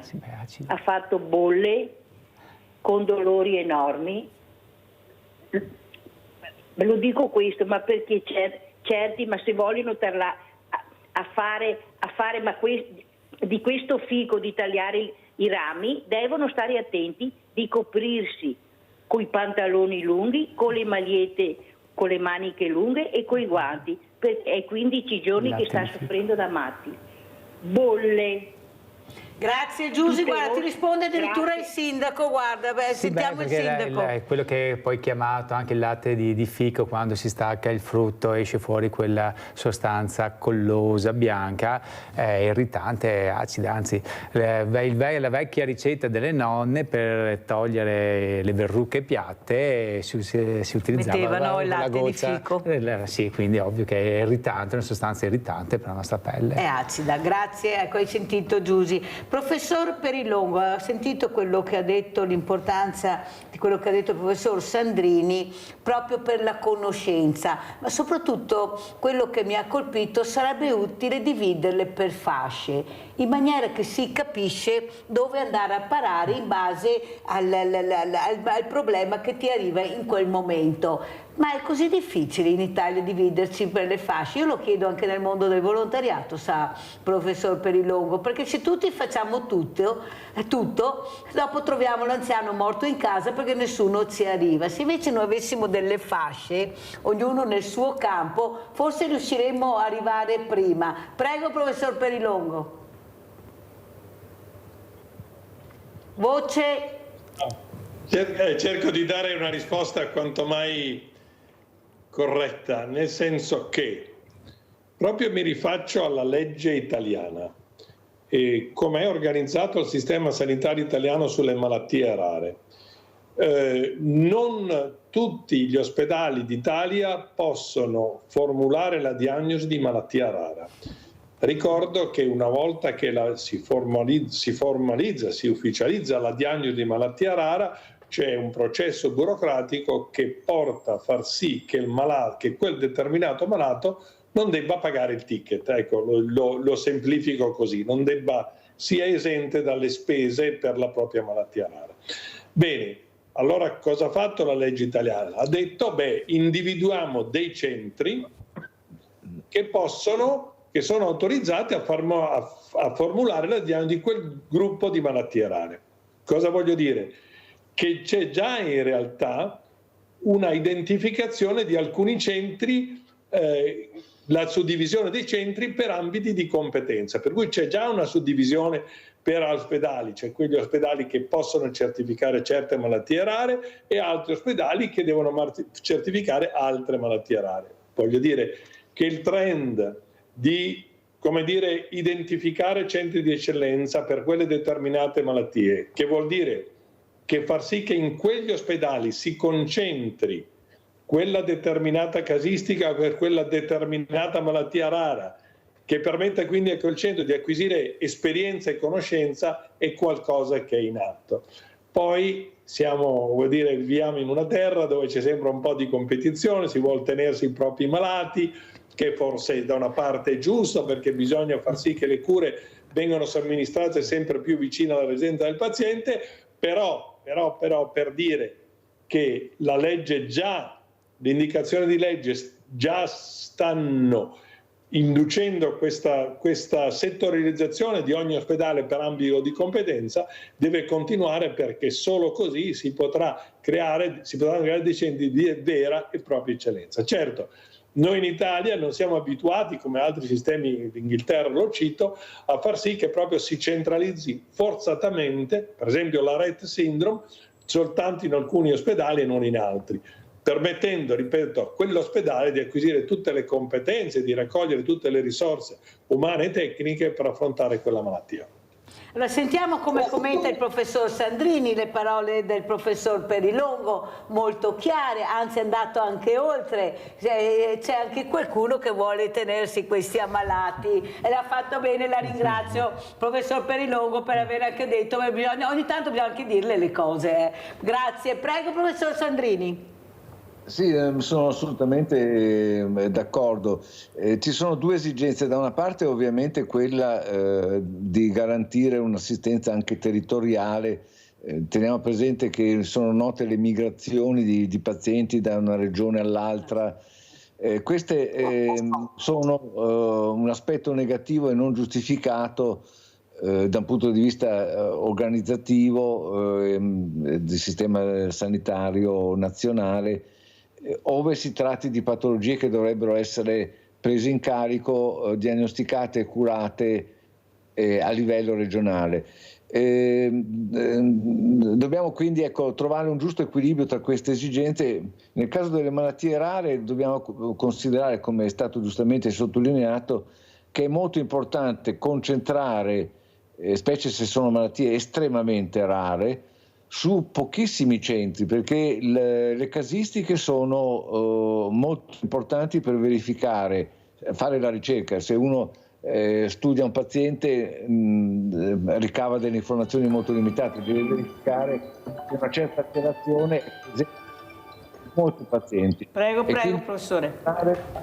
Concentrare i pazienti in una struttura altamente qualificata, come abbiamo citato un po' cosa avviene in certi paesi come anglosassoni soprattutto, dove per certe malattie c'è magari un solo centro di riferimento a livello nazionale, può mettere assieme delle casistiche estremamente importanti.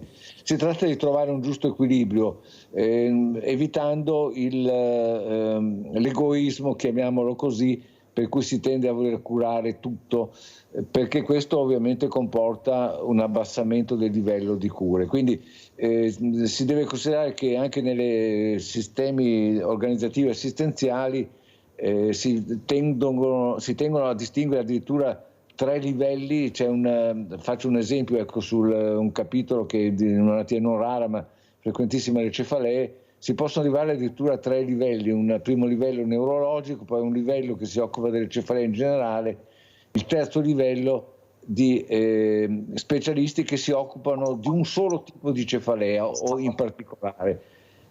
Questo discorso ovviamente riguarda una patologia molto diffusa. Nel caso delle malattie rare ci deve essere la capacità di diagnosticarle a livello periferico e quello poi di inviare a dei centri di riferimento interregionali o interregionali se le malattie sono più o meno diffuse. Quindi l'aspetto organizzativo, come si è giustamente sottolineato, è fondamentale in questo campo. Grazie professor Sandrini. Allora adesso andiamo proprio a Padova e precisamente a Piombino Dese, andiamo a vedere malattie rare. Sentiamo, poi lo commentiamo col professor Perilongo.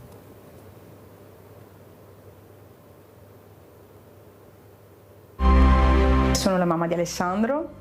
Mio figlio aveva degli spasmi che poi si sono rivelati essere crisi epilettiche. Alessandro, le prime crisi epilettiche a 18 mesi. Da quel momento il suo sviluppo ha iniziato a rallentare. Grazie alla nostra famiglia, la diagnosi e la decisione di operare. Si è evidenziato che lui aveva una displasia cerebrale sul lobo frontale di sinistra. Abbiamo provato tutti i farmaci per l'epilessia possibili e nessuno però faceva il suo effetto. Quella di Alessandro e della sua famiglia, come la storia di Erasmo, affetto da una malattia genetica. Da quella visita si è aperto un mondo davanti a noi perché comunque abbiamo cominciato a vedere la situazione più rosea.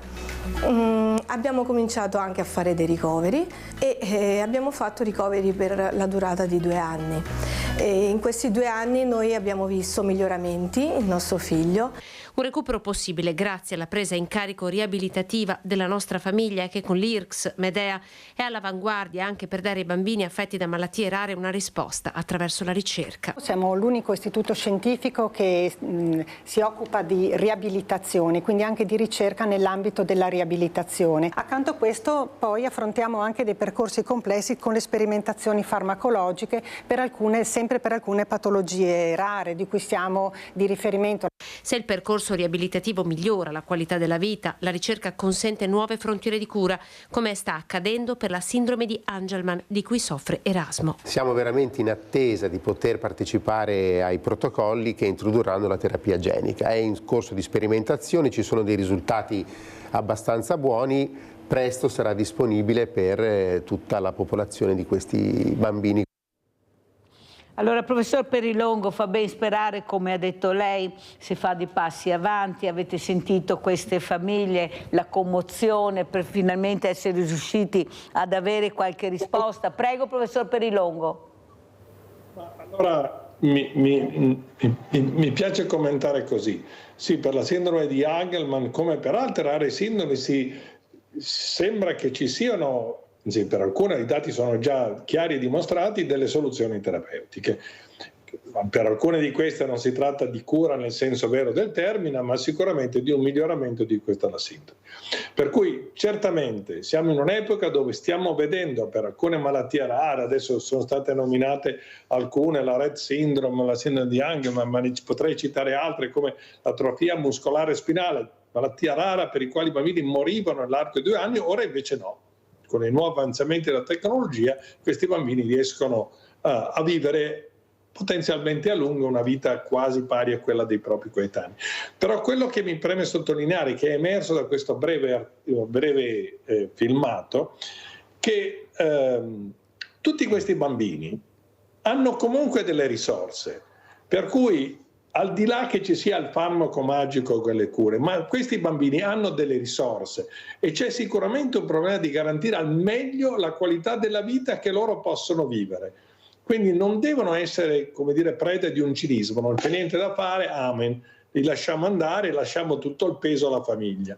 No, ecco, bisogna invece per questi bambini rendere disponibile, come è stato detto proprio in questo breve servizio, una presa in carico comunque globale e far leva su quelle risorse, magari non sono molte, ma che il bambino comunque ha, al fine, uno, di garantire la miglior vita possibile che lui può godere, e contestualmente, non ricordiamoci, la miglior vita possibile che la famiglia può avere, perché questi bambini non sono solo un problema per se stessi ovviamente, ma sono un problema anche per il nucleo famiglia che deve gestire bambini che hanno grossi problemi di relazione, grosse ridotte capacità di autonomia e di inserimento, in questo caso nel mondo scolastico, semplicemente del gioco. Quindi per dire sì, allora per alcune c'è cure, per molte non c'è molte cure, ma per tutti c'è la possibilità di una presa in carico comunque per far fiorire quelle risorse che questi bambini comunque hanno. Mi sembra che lei, professor Perilongo, abbia dato speranza, quella di vedere anche queste creature con occhi diversi.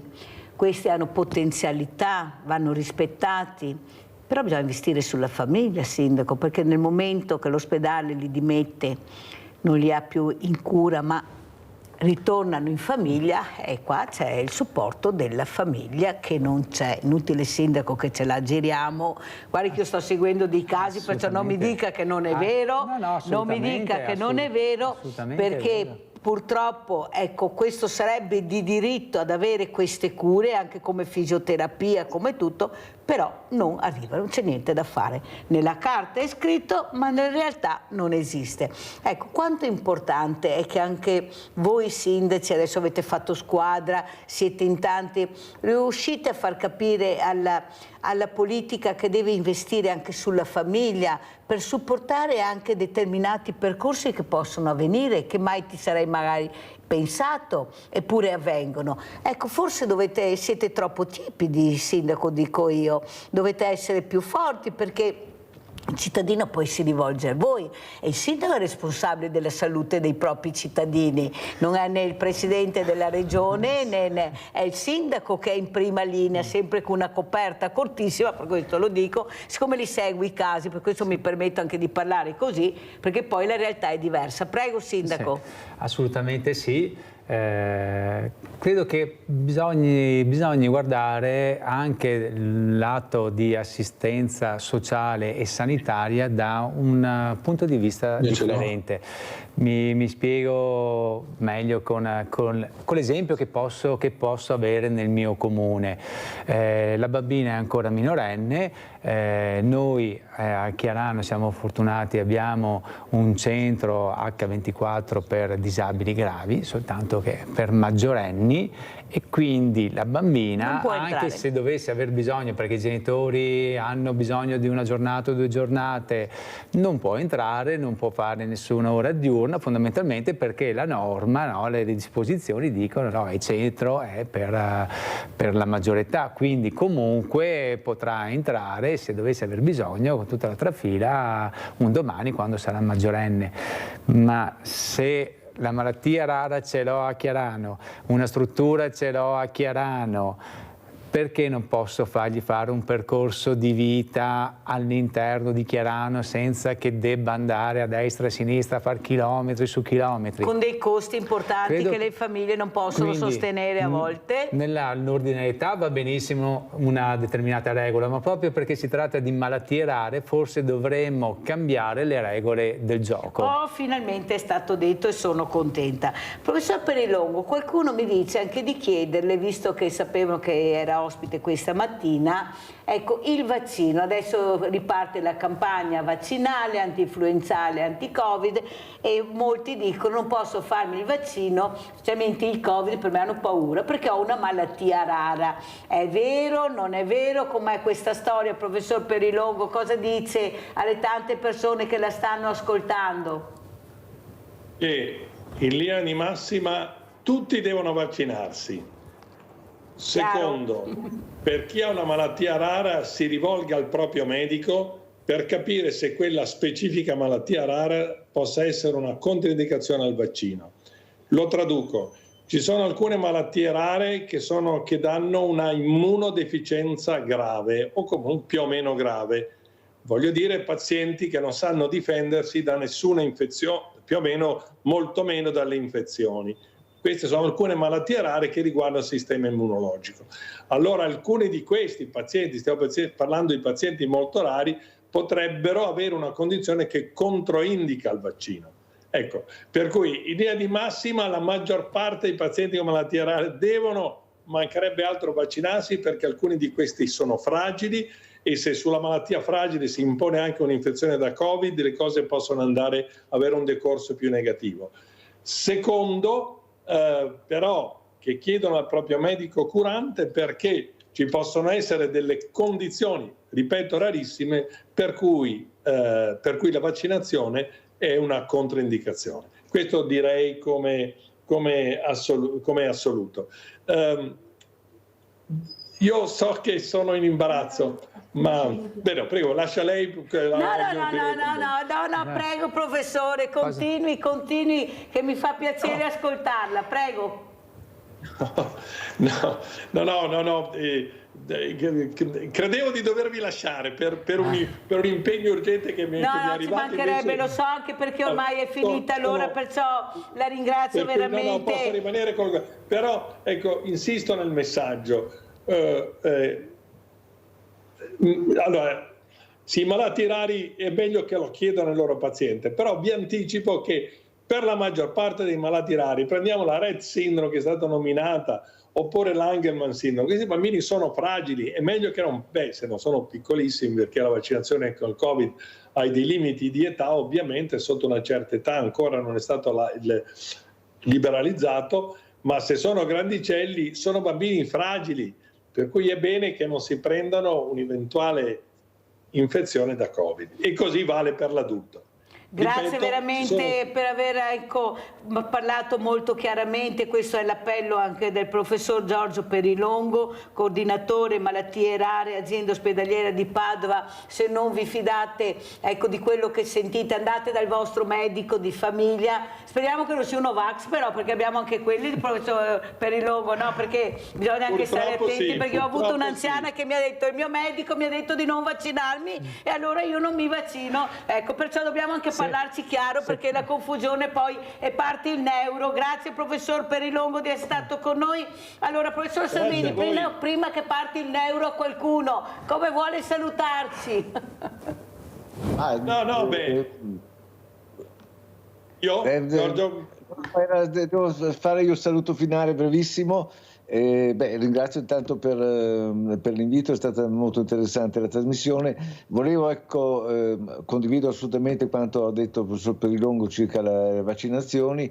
Un'ultimissima, visto che io mi sono occupato di neuroreabilitazione per tantissimi anni, sottolineare come la neuroreabilitazione abbia significativamente aumentato le aspettative di vita in molti di questi pazienti. Citavo prima la distrofia miotonica, molti morivano in età giovanile per le complicanze polmonari secondarie alle gravissime alterazioni scheletriche a livello della gabbia toracica e della colonna vertebrale. Oggi questo non si vede più. La diagnosi precoce è molto importante per prevenire le complicanze, instaurare le terapie che si possono instaurare e di conseguenza prolungare la vita di questi pazienti e soprattutto la qualità di vita di questi pazienti. Grazie anche a lei, professor Sandrini. So che c'è una telefonata, io la passo, non so chi di voi professori potrà rimanere, però naturalmente siete liberi, anche il professor Perilongo, ci mancherebbe. Sentiamo, che ringrazio ancora, sentiamo Paola da Padova. Vai Paola. Sì, ciao Mirella, buongiorno ai tuoi ospiti. Allora, volevo fare 2 domande, se ci sarà il tempo, e mi scuso, ma è tanto che cerco di telefonare, era sempre occupato, non è che sto arrivando adesso in ultimo, perché ho ascoltato con grandissima attenzione tutta la trasmissione, che ringrazio tutti per queste preziose informazioni. Allora, per il professore, per la Fondazione Baschirotto, io ho telefonato 2 mesi fa per avere un appuntamento, però lo sto ancora aspettando da 2 mesi.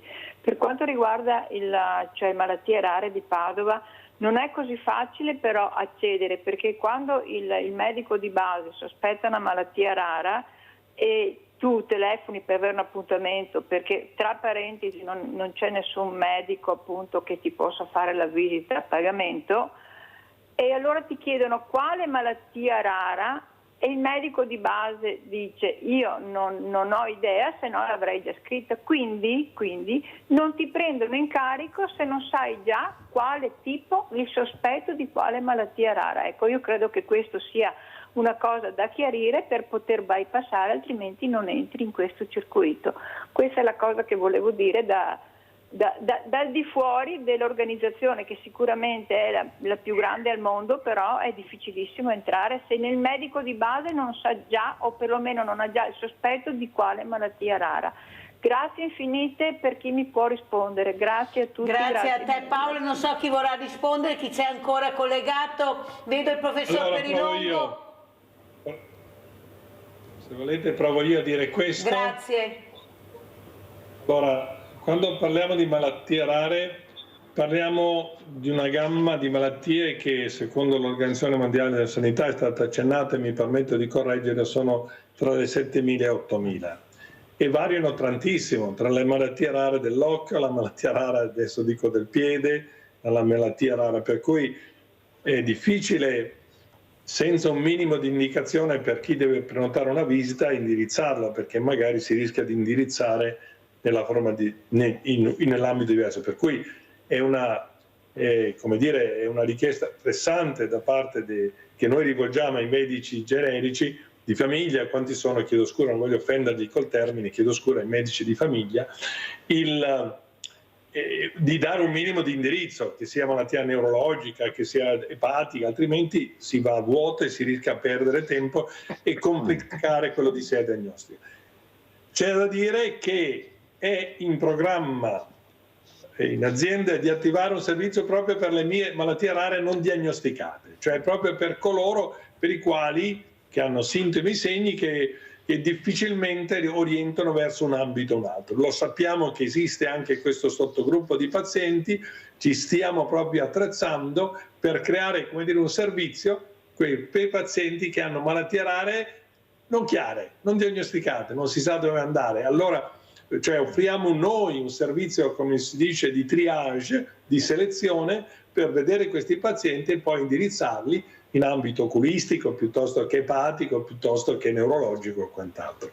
Con questo mi permetto e saluto tutti gli ascoltatori, ringrazio voi per avermi invitato, ribadisco la disponibilità dell'azienda e se poi trovate anche i miei recapiti in azienda, nel centro malattie rare, per la vicinanza, perché sappiamo che la diagnosi di malattia rara è spesso una diagnosi pesante per il paziente, per la famiglia, e adesso do una mano anche al sindaco e per l'ambiente e per anche chi deve governare il mondo del sociale in cui questi pazienti devono inserirsi, perché i bisogni, al di là di quelli squisitamente medici, sanitari, ma ci sono dei bisogni di inserimento in un mondo sociale fatto della scuola, fatto del parco giochi, fatto della palestra, fatto della chiesa. Adesso non sono un sindaco per cui non so dirla, ma capisco che è una sfida anche per chi deve gestire il mondo in cui noi quotidianamente viviamo.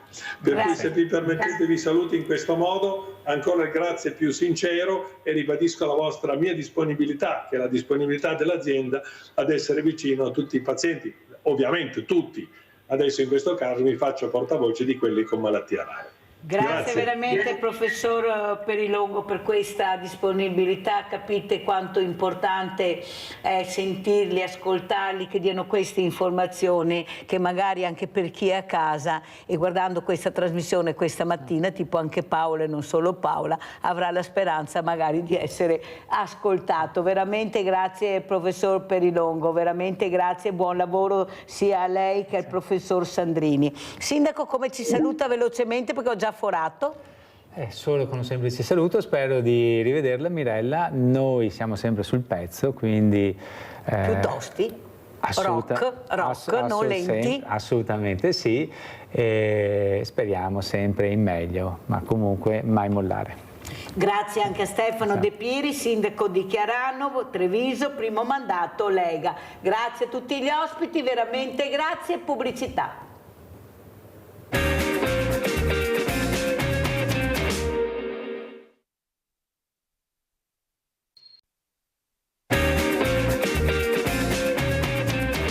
Un altro ospite graditissimo a Mirella, che è il dottor Alberto Candiotto, direttore ginecologia ostetrice all'ospedale di Conegliano, prima era a Treviso, unità operativa complessa. L'abbiamo conosciuto qui col dottor Santoro, vi ricordate che è venuto a trovarci, sentirete cosa è riuscito a fare lui e la sua squadra, perché c'è sempre una squadra attorno. Grazie dottor Candiotto di essere veramente di qui, perché parleremo del primo parto in lingua dei segni all'ospedale di Conegliano. Perciò Lisa, vedrai che diventerai mamma con la lingua dei segni, si farà tutto lo stesso a questa famiglia meravigliosa di Raffaella Buziol e del marito. Saluto anche Enrico Capiozzo, collegato con noi da Mestre, amministratore delegato del Visit, che ho detto giusto, che non sbaglio. Si presenti, dottor Capiozzo.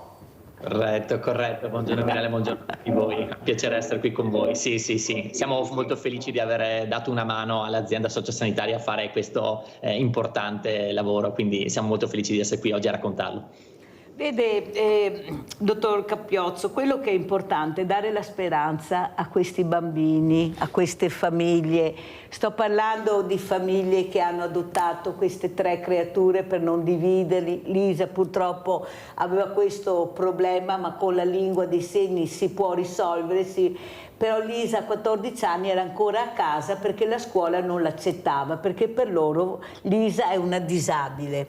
E invece questa mamma dice: mia figlia non parla ma sente, perciò con una scuola adeguata mia figlia può andare a scuola. Volevano metterli in una classe, in una scuola dove non c'erano i libri. Io penso che nel 2024 sentire questa cosa, lo dico anche a voi, tanto per farvi capire perché Mirella diventa cattiva a volte e non la ferma più nessuno, perché la trovo incredibile. Questa mamma che dice: mia figlia ha già sofferto abbastanza in orfanatrofio, se devo portarla via per ritrovarla in un centro che non è neppure specializzato, anche no. Allora, ecco, sentiamo cosa dice il dottor Candiotto di questo parto meraviglioso in lingua dei segni. Cosa è successo, dottor Candiotto?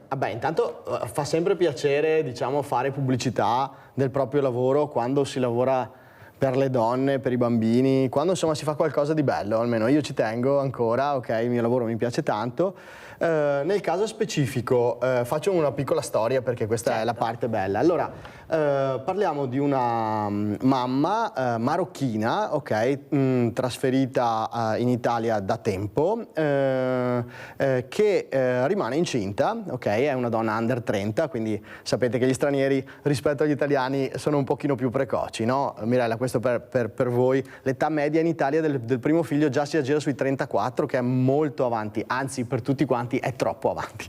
Ok, diamo sempre messaggi positivi. Perfetto. Ok, questa mamma accede al consultorio di Vittorio Veneto, che sta facendo un grande lavoro di aiuto e di accompagnamento, e il consultorio si accorge appunto che la mamma ha una sordità, meglio sarebbe dire una ipoacusia molto grave, congenita, si pensa su base neurosensoriale. Quando ci sono malattie congenite si attiva per tutte le gravide, okay, un servizio che è quello che va a fare un'indagine genetica per evitare che il problema della mamma poi venga trasmesso al bimbo. Come spesso accade, poi Enrico ci aiuterà appunto in questo senso, come spesso accade le persone con questa disabilità si avvicinano tra di loro, no? Quindi la signora marocchina si è sposata con un altro, con il marito, che invece ha una sordità acquisita, presumibilmente di origine infettiva, okay? Quindi ha avuto una grave infezione auricolare bilaterale e poi è rimasto appunto ipoacusico. Hanno questa gravidanza, a questa coppia viene offerta tutto il panel, tutti gli accertamenti per capire che cosa succede sul bimbo e secondo me non in maniera così strana decidono di non fare nessun accertamento. Okay? Questo può essere visto come un atto di egoismo, forse, ok? Io viceversa gli do un'interpretazione molto amorevole, nel senso che se la bimba deve avere il nostro stesso problema, sapremo noi come aiutarla, no? In ogni caso, quindi non fanno consulenze genetiche, fanno però tutti gli accertamenti ecografici del caso, non fanno l'amniocentesi, che ricordo è quel test che misura, cioè che va a studiare i cromosomi. Una volta fatte le ecografie viene poi avvicinata al reparto. È chiaro che per noi operatori è un po' complicato riuscire a fare un bel counseling, ok? Un bel dare dei consigli buoni durante la gravidanza, fare i controlli buoni, dire che cosa bisogna fare, tutte le cose da sapere, se poi non c'è un ascolto. Ci ha aiutato fino a quasi il termine di gravidanza il cognato, ok, della signora, quindi il fratello del marito, se non dico male, ok? Che conosceva la lingua dei segni e che riusciva a parlare con la coppia. La mamma, essendo ipoacusica, quindi rimaneva un minimo di percezione, leggeva anche il labiale, ok? Questo ci ha aiutato. Ok, la faccio un po' più breve perché non voglio togliere tempo. Ci mancherebbe, sono degli esempi bellissimi, ecco, arriviamo fino al termine di gravidanza, ok? E verso il termine noi cominciamo a informarci di quella che è la possibilità che abbiamo di aiutare questa coppia al momento del parto. Voi sapete che nel parto la comunicazione è fondamentale. Io sono arrivato a Conegliano da 1 anno e mezzo, ho un gruppo ostetrico di ostetriche fantastico che ringrazio tutti i giorni e in particolar modo ringrazio la loro coordinatrice che ha avuto la intelligenza di proporre di attivare questo servizio. Adesso ci diranno da quanto tempo esiste e come funziona, ma a tutti gli effetti si sono rivelati subito disponibili. Quindi è capitato che la signora sia stata ricoverata a termine di gravidanza per una riduzione del liquido, quindi non per un fatto patologico grave, e quindi che sia stato indotto il parto, cioè invece di aspettare gli eventi naturali si spinge un pochino perché nasca quando il bambino non ha più niente da guadagnare all'interno della pancia.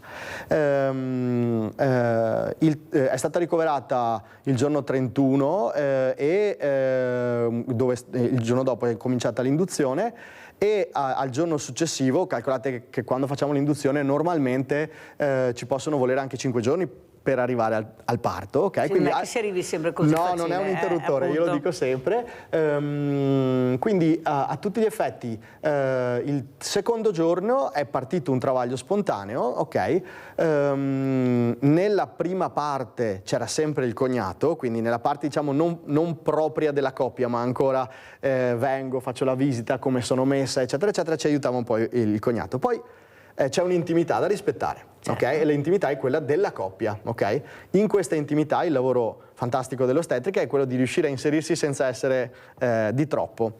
E quindi a quel punto, quando siamo arrivati a travaglio avviato, cioè quando va spiegato alla signora che non ha fatto il corso preparto, come si spinge, come si accetta il dolore, cosa si può fare in termini di cambio di posizione. Adesso Mirella, tu sai che si partorisce come si vuole, dico io, no? Ed è una bella cosa, non c'è una posizione fissa come era in passato sulla cavalchina, bravissima, e basta, bravissima, ok? Ognuno può partorire come vuole. In natura si partorisce nella maggior parte dei paesi in piedi o accovacciati, perché si sfrutta la forza di gravità che, dico io, è gratis, ok? Quindi c'è una forza in più. Quindi anche nel nostro reparto questa cosa la stiamo seguendo e ci crediamo.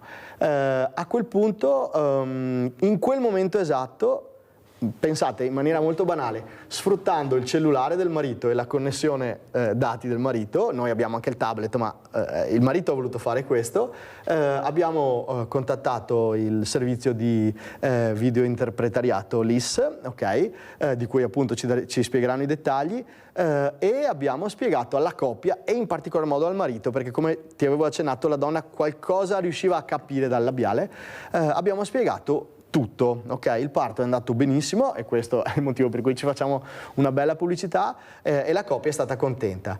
Lo stesso servizio, quindi il cellulare sempre vicino, ok? Da un lato è brutto, però insomma in questi casi questo è bello, uno strumento, no? Che serve. È uno strumento che serve, bravissima. Certo. Quindi col cellulare sempre vicino c'è il momento magico dell'allattamento. ok? Quindi nel nostro ospedale, come nella maggior Avete sentito il dottor Candiotto cosa ha detto? Il momento magico dell'allattamento. È un momento magico. È un momento che magico. Qualcuno ancora... Sapete che c'è stato da poco, no? La campagna per l'allattamento.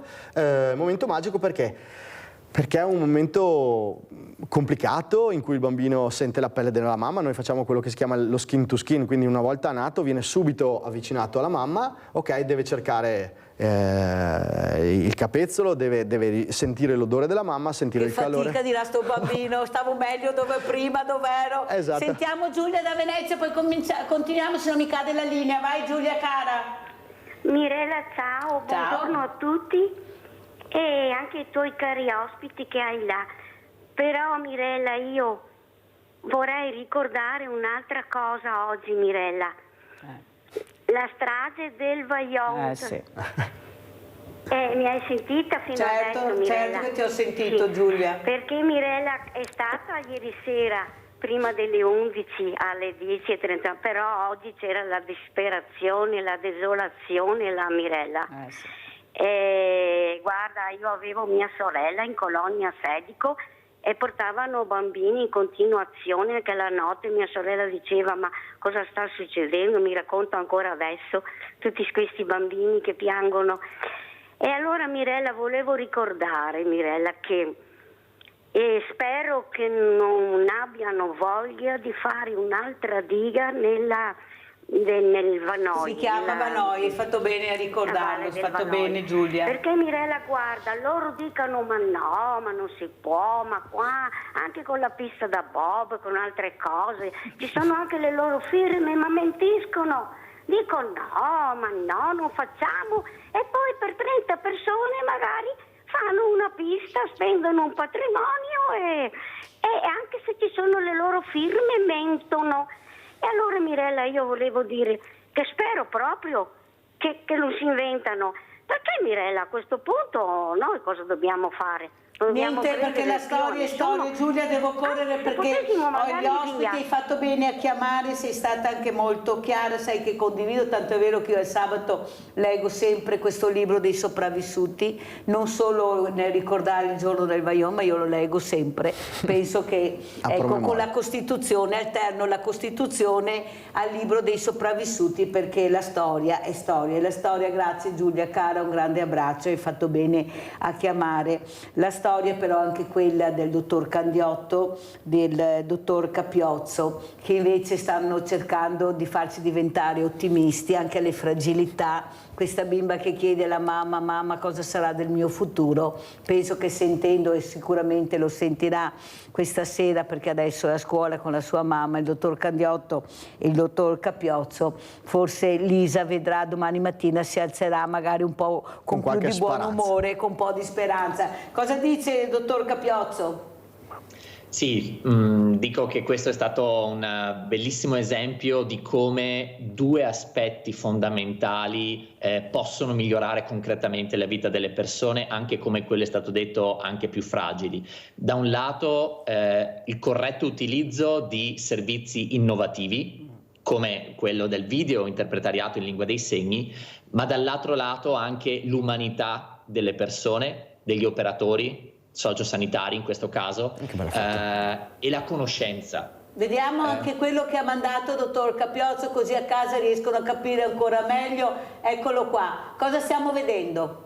Stiamo vedendo come sia così facile attivare un interprete di lingua dei segni da qualsiasi smartphone o da qualsiasi computer. Significa Mirella, che istantaneamente l'azienda sociosanitaria 2, come fortunatamente la maggior parte delle aziende sociosanitarie in Veneto, hanno a disposizione questo strumento in cui entro 30 secondi premo un pulsante sul mio cellulare e subito c'è un interprete professionista che mi aiuta a dialogare con il paziente e il cittadino sordo. Questo è quello che succede quotidianamente con decine di richieste che appunto supportiamo ogni giorno in tal senso, e questo è quello che è successo proprio in quella sala parto, un qualcosa di magico, come diceva il dottore, che è accaduto e che siamo molto felici di dire tramite un positivo passaparola si è replicato già un'altra volta nella settimana immediatamente successiva. Quindi siamo molto felici di aver dato il nostro supporto in tal senso. Sentiamo come commenta il dottor Candiotto. Dottor Candiotto. Sono contento anche proprio per questo. Quando ci hai chiamato, Mirella, perché questo parto magico ha fatto tanta notizia, ok? Ho subito richiamato il servizio, ok, per avvisarvi che c'era stato questo invito in trasmissione e subito mi hanno detto che dopo di noi, ok, come ha detto Enrico, a tutti gli effetti si è sparsa la voce, no? E una delle sue collaboratrici mi ha detto che immediatamente dopo il nostro evento, ok, ce ne sono stati altri 2, correggimi se sbaglio, insomma, immediatamente dopo, ok, in cui hanno usato lo stesso servizio. Questo secondo me è un bel segno, è un segno di qualcosa che funziona, di qualcosa che si può utilizzare facilmente ed è una grande apertura, insomma. È una grande apertura, vede, dottor Candiotto. Io penso che non è da criminalizzare la nuova tecnologia, è che bisogna adoperarla nel modo giusto, nel momento giusto, tutto qua. Nessuno vieta ai ragazzi di adoperare questi smartphone, questi cellulari, però nel modo giusto, conforme anche l'età che hanno, perché con questi vai in paradiso, in inferno, vai dappertutto, anche se il genitore dice mio figlio è seduto qua accanto a me, che male c'è? Questo genitore che non sa neanche aprire e chiudere il cellulare a volte e perciò lui pensa di avere il figlio sicuro, mentre invece questa mattina abbiamo capito l'importanza della nuova tecnologia. Cosa dice dottor Capiozzo su quello che bisogna anche capire dove puoi arrivare, ma bisogna avere anche persone competenti, bisogna accompagnare il percorso. Il dottor Candiotto ha una squadra, lei una squadra, non si può fare da soli tutto perché tanto lo posso fare, no, non lo puoi fare da solo perché ci sono delle cose che andrebbero vietate a mio avviso, come adesso alcuni insegnanti stanno vietando e presidi di portare i cellulari nelle classi, vanno chiusi nell'armadietto, anzi io li lascerei anche a casa a dire la verità, che di sicuro non si perdono questi ragazzi. Però si fa molta fatica perché purtroppo questo è il futuro che viene proposto. Allora, a 10 anni deve avere l'ultimo smartphone dell'ultima generazione. Prego, dottor Capiozzo, cosa vuole dire? Che appello vuole fare questa mattina? Lei che invece sta cercando di usare una tecnologia veramente per un buon fine, ecco, per la comunità giusto. Anche. Prego. Esatto. L'importante è sempre vedere il fine che c'è dietro la tecnologia. Di per sé una tecnologia non è buona o cattiva, è l'uso che se ne fa che la rende buona e cattiva. E noi come gruppo di lavoro, che tra l'altro nasciamo da un contesto particolare, quello universitario. Visit è un'azienda che nasce come spin-off dell'Università Ca' Foscari di Venezia. Quindi siamo molto felici che dalla ricerca accademica dell'Università veneziana nasca una soluzione innovativa che migliora la vita di decine di migliaia di persone in tutta Italia ogni giorno, di migliaia di veneti ogni giorno. Infatti, giusto per dare 2 numeri, di questo stiamo parlando. In Italia ci sono circa 70-80 mila persone sorde che utilizzano la lingua dei segni come prima lingua di comunicazione.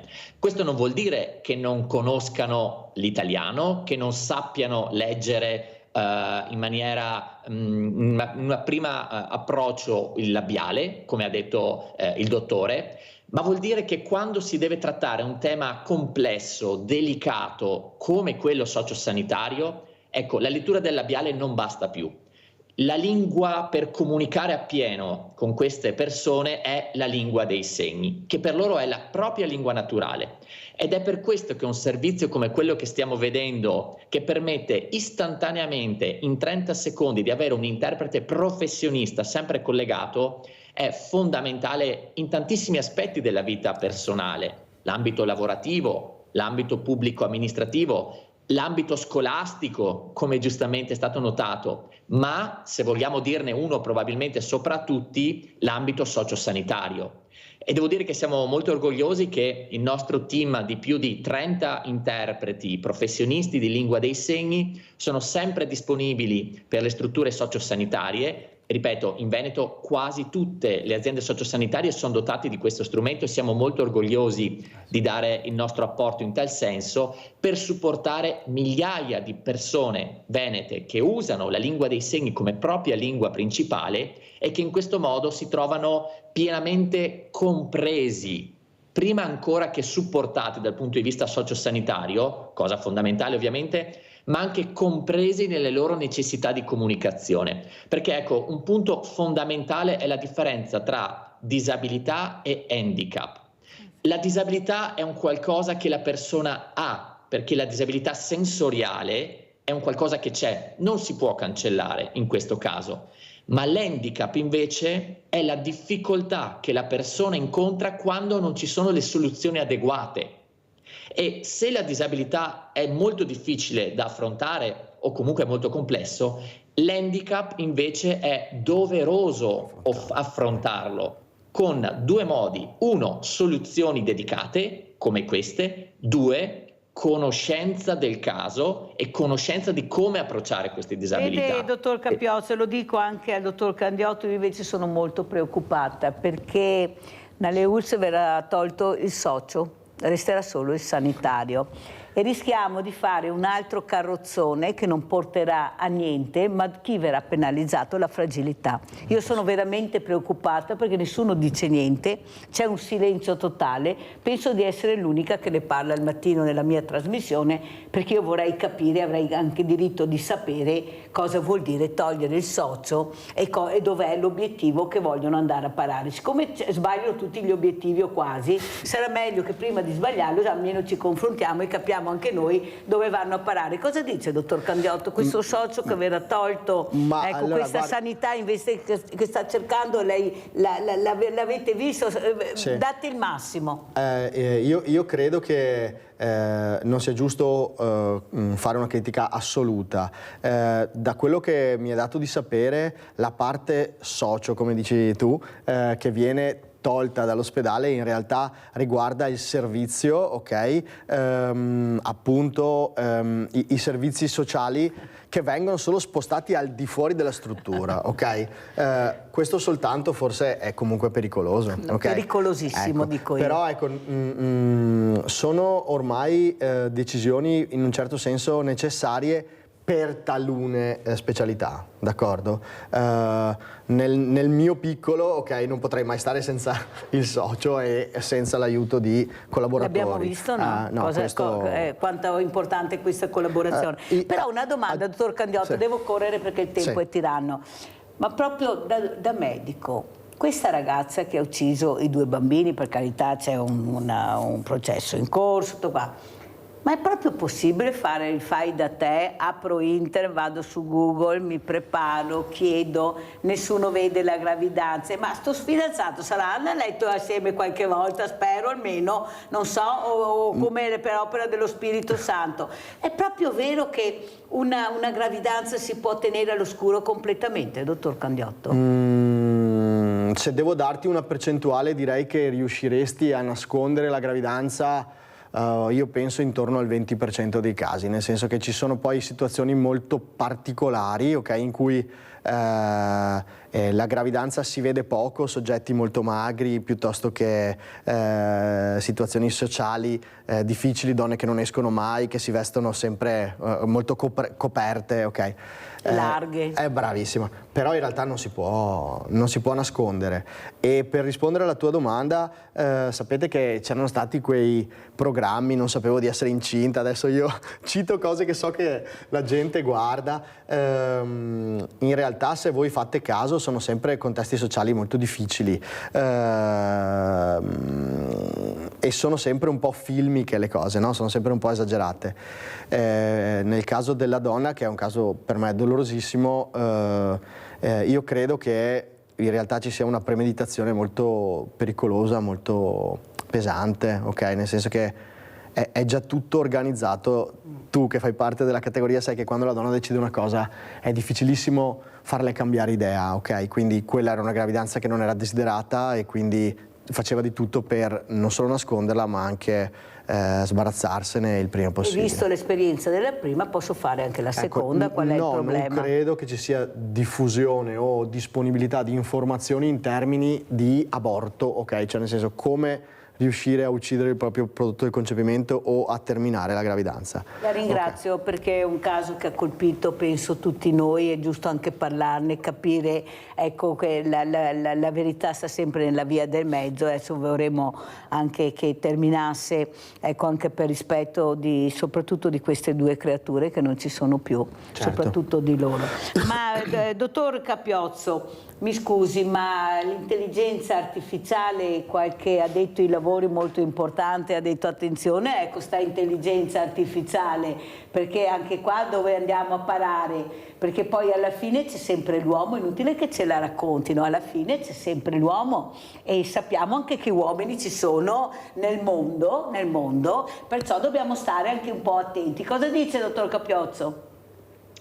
Sì, guardi, come è stato detto, non esiste di base una tecnologia buona o cattiva, dipende dall'uso che se ne fa. L'intelligenza artificiale probabilmente, dico probabilmente perché è un qualcosa che sta accadendo in questi giorni, quindi è difficile vedere quale sarà l'impatto su larga scala tra qualche anno, ma tutte le informazioni che abbiamo sarà che questa probabilmente sarà un'altra rivoluzione tecnologica al pari di quella dell'energia elettrica, di quella dell'informatica. Ora c'è l'intelligenza artificiale. Ecco, una cosa fondamentale è da capire che l'intelligenza artificiale non necessariamente andrà a soppiantare posti di lavoro o personale o comunque cose di questo tipo, andrà a soppiantare posti di lavoro che non riusciranno a padroneggiare questo strumento. Esattamente come è successo negli ultimi 40 anni, chi non sapeva utilizzare un computer non è stato sostituito dal computer, è stato sostituito da chi lo sapeva usare bene. Sì, è vero. Ed è la stessa cosa per l'intelligenza artificiale.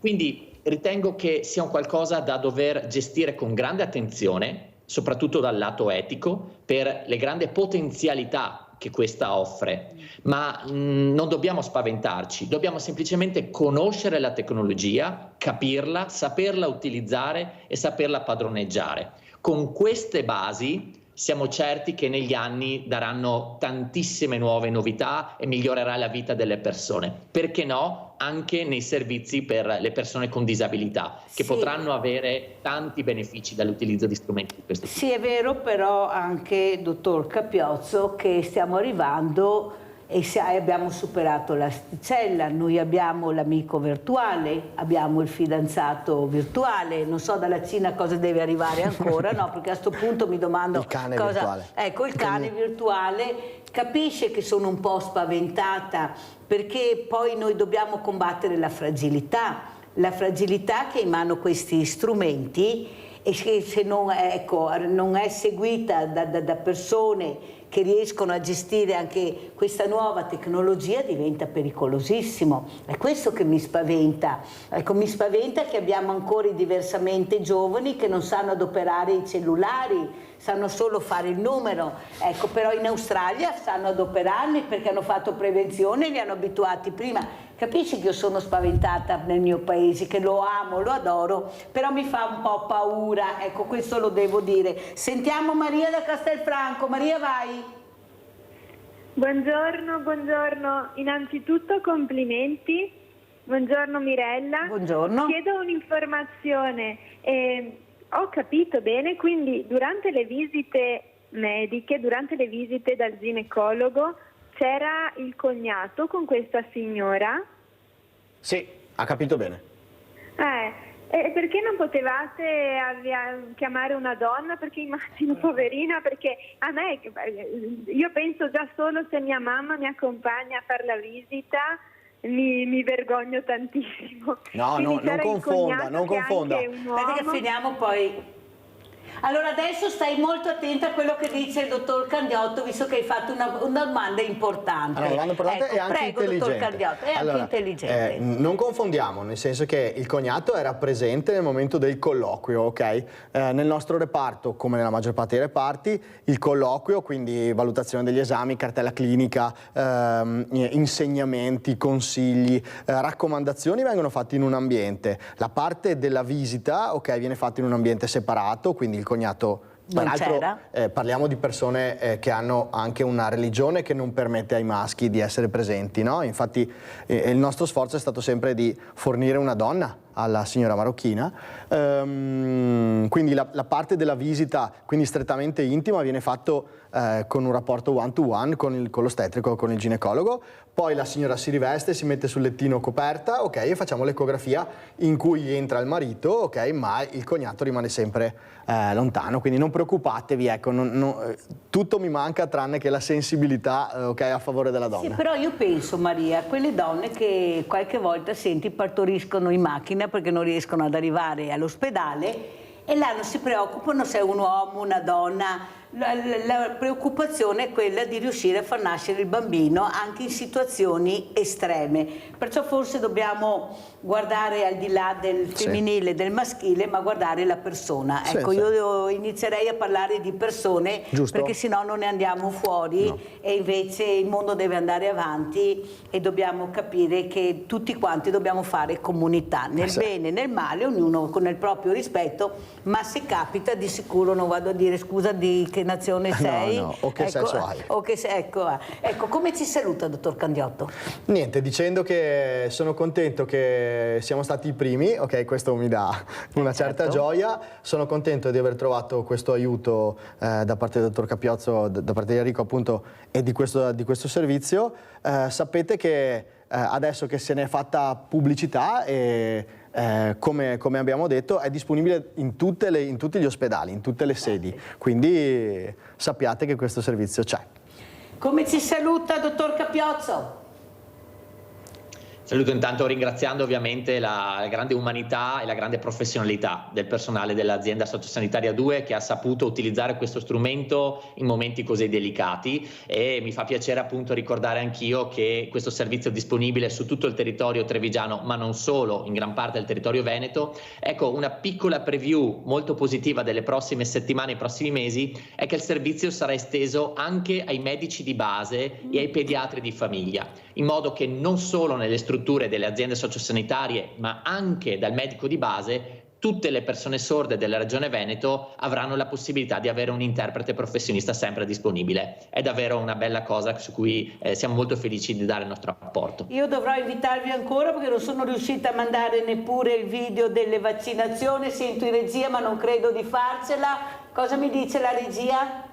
No, abbiamo proprio Mirella Forato come il solito, ma vi inviterò ancora, perciò grazie sia a Enrico Capiozzo, amministratore delegato Visit, grazie di essere stato con noi, grazie al dottor Alberto Candiotto, soprattutto per l'umanità, la competenza, la passione che muove questo uomo a far nascere queste creature, a far andare avanti il mondo, anche se siamo in pochi. Grazie a te, Mirella. Però teniamo. Grazie e adesso andiamo a pranzo con la proposta di Mirella. Funghi all'ambrosiana. Il regno dei funghi o miceti comprende più di 100.000 specie di organismi. I funghi costituiscono un'importantissima risorsa alimentare perché ricchi di sostanze nutritive di vario genere. Per le loro particolari caratteristiche si è creato il regno dei funghi. Infatti, diversamente dagli organismi del regno vegetale, non hanno né tronco, né radici, né foglie, né clorofilla. Ingredienti per 4 persone. 400 grammi di funghi freschi o surgelati. 2 spicchi d'aglio. Mezzo bicchiere di vino bianco secco. Mezzo limone. 2 foglie di alloro. Rosmarino. 2 chiodi di garofano. 4 cucchiai di olio extravergine di oliva, prezzemolo, pepe, sale.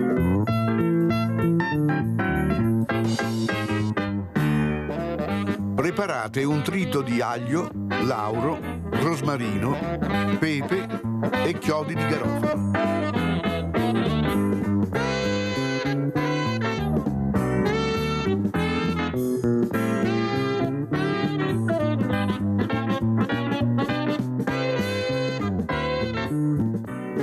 Appassitelo nell'olio.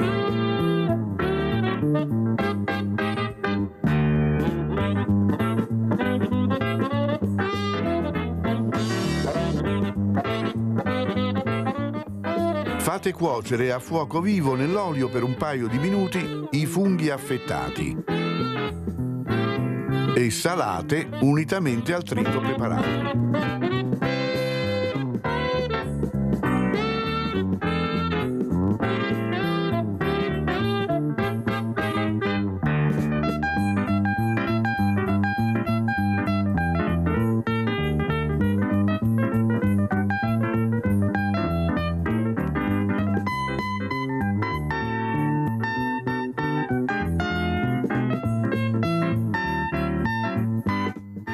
Bagnate con il vino bianco, lasciate evaporare e aggiungete il succo di limone.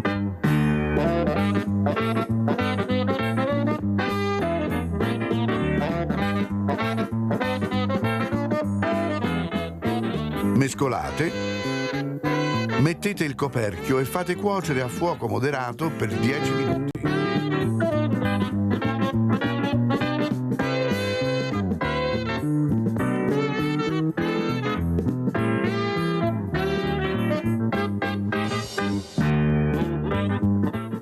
Servite con un rametto di prezzemolo e buon appetito!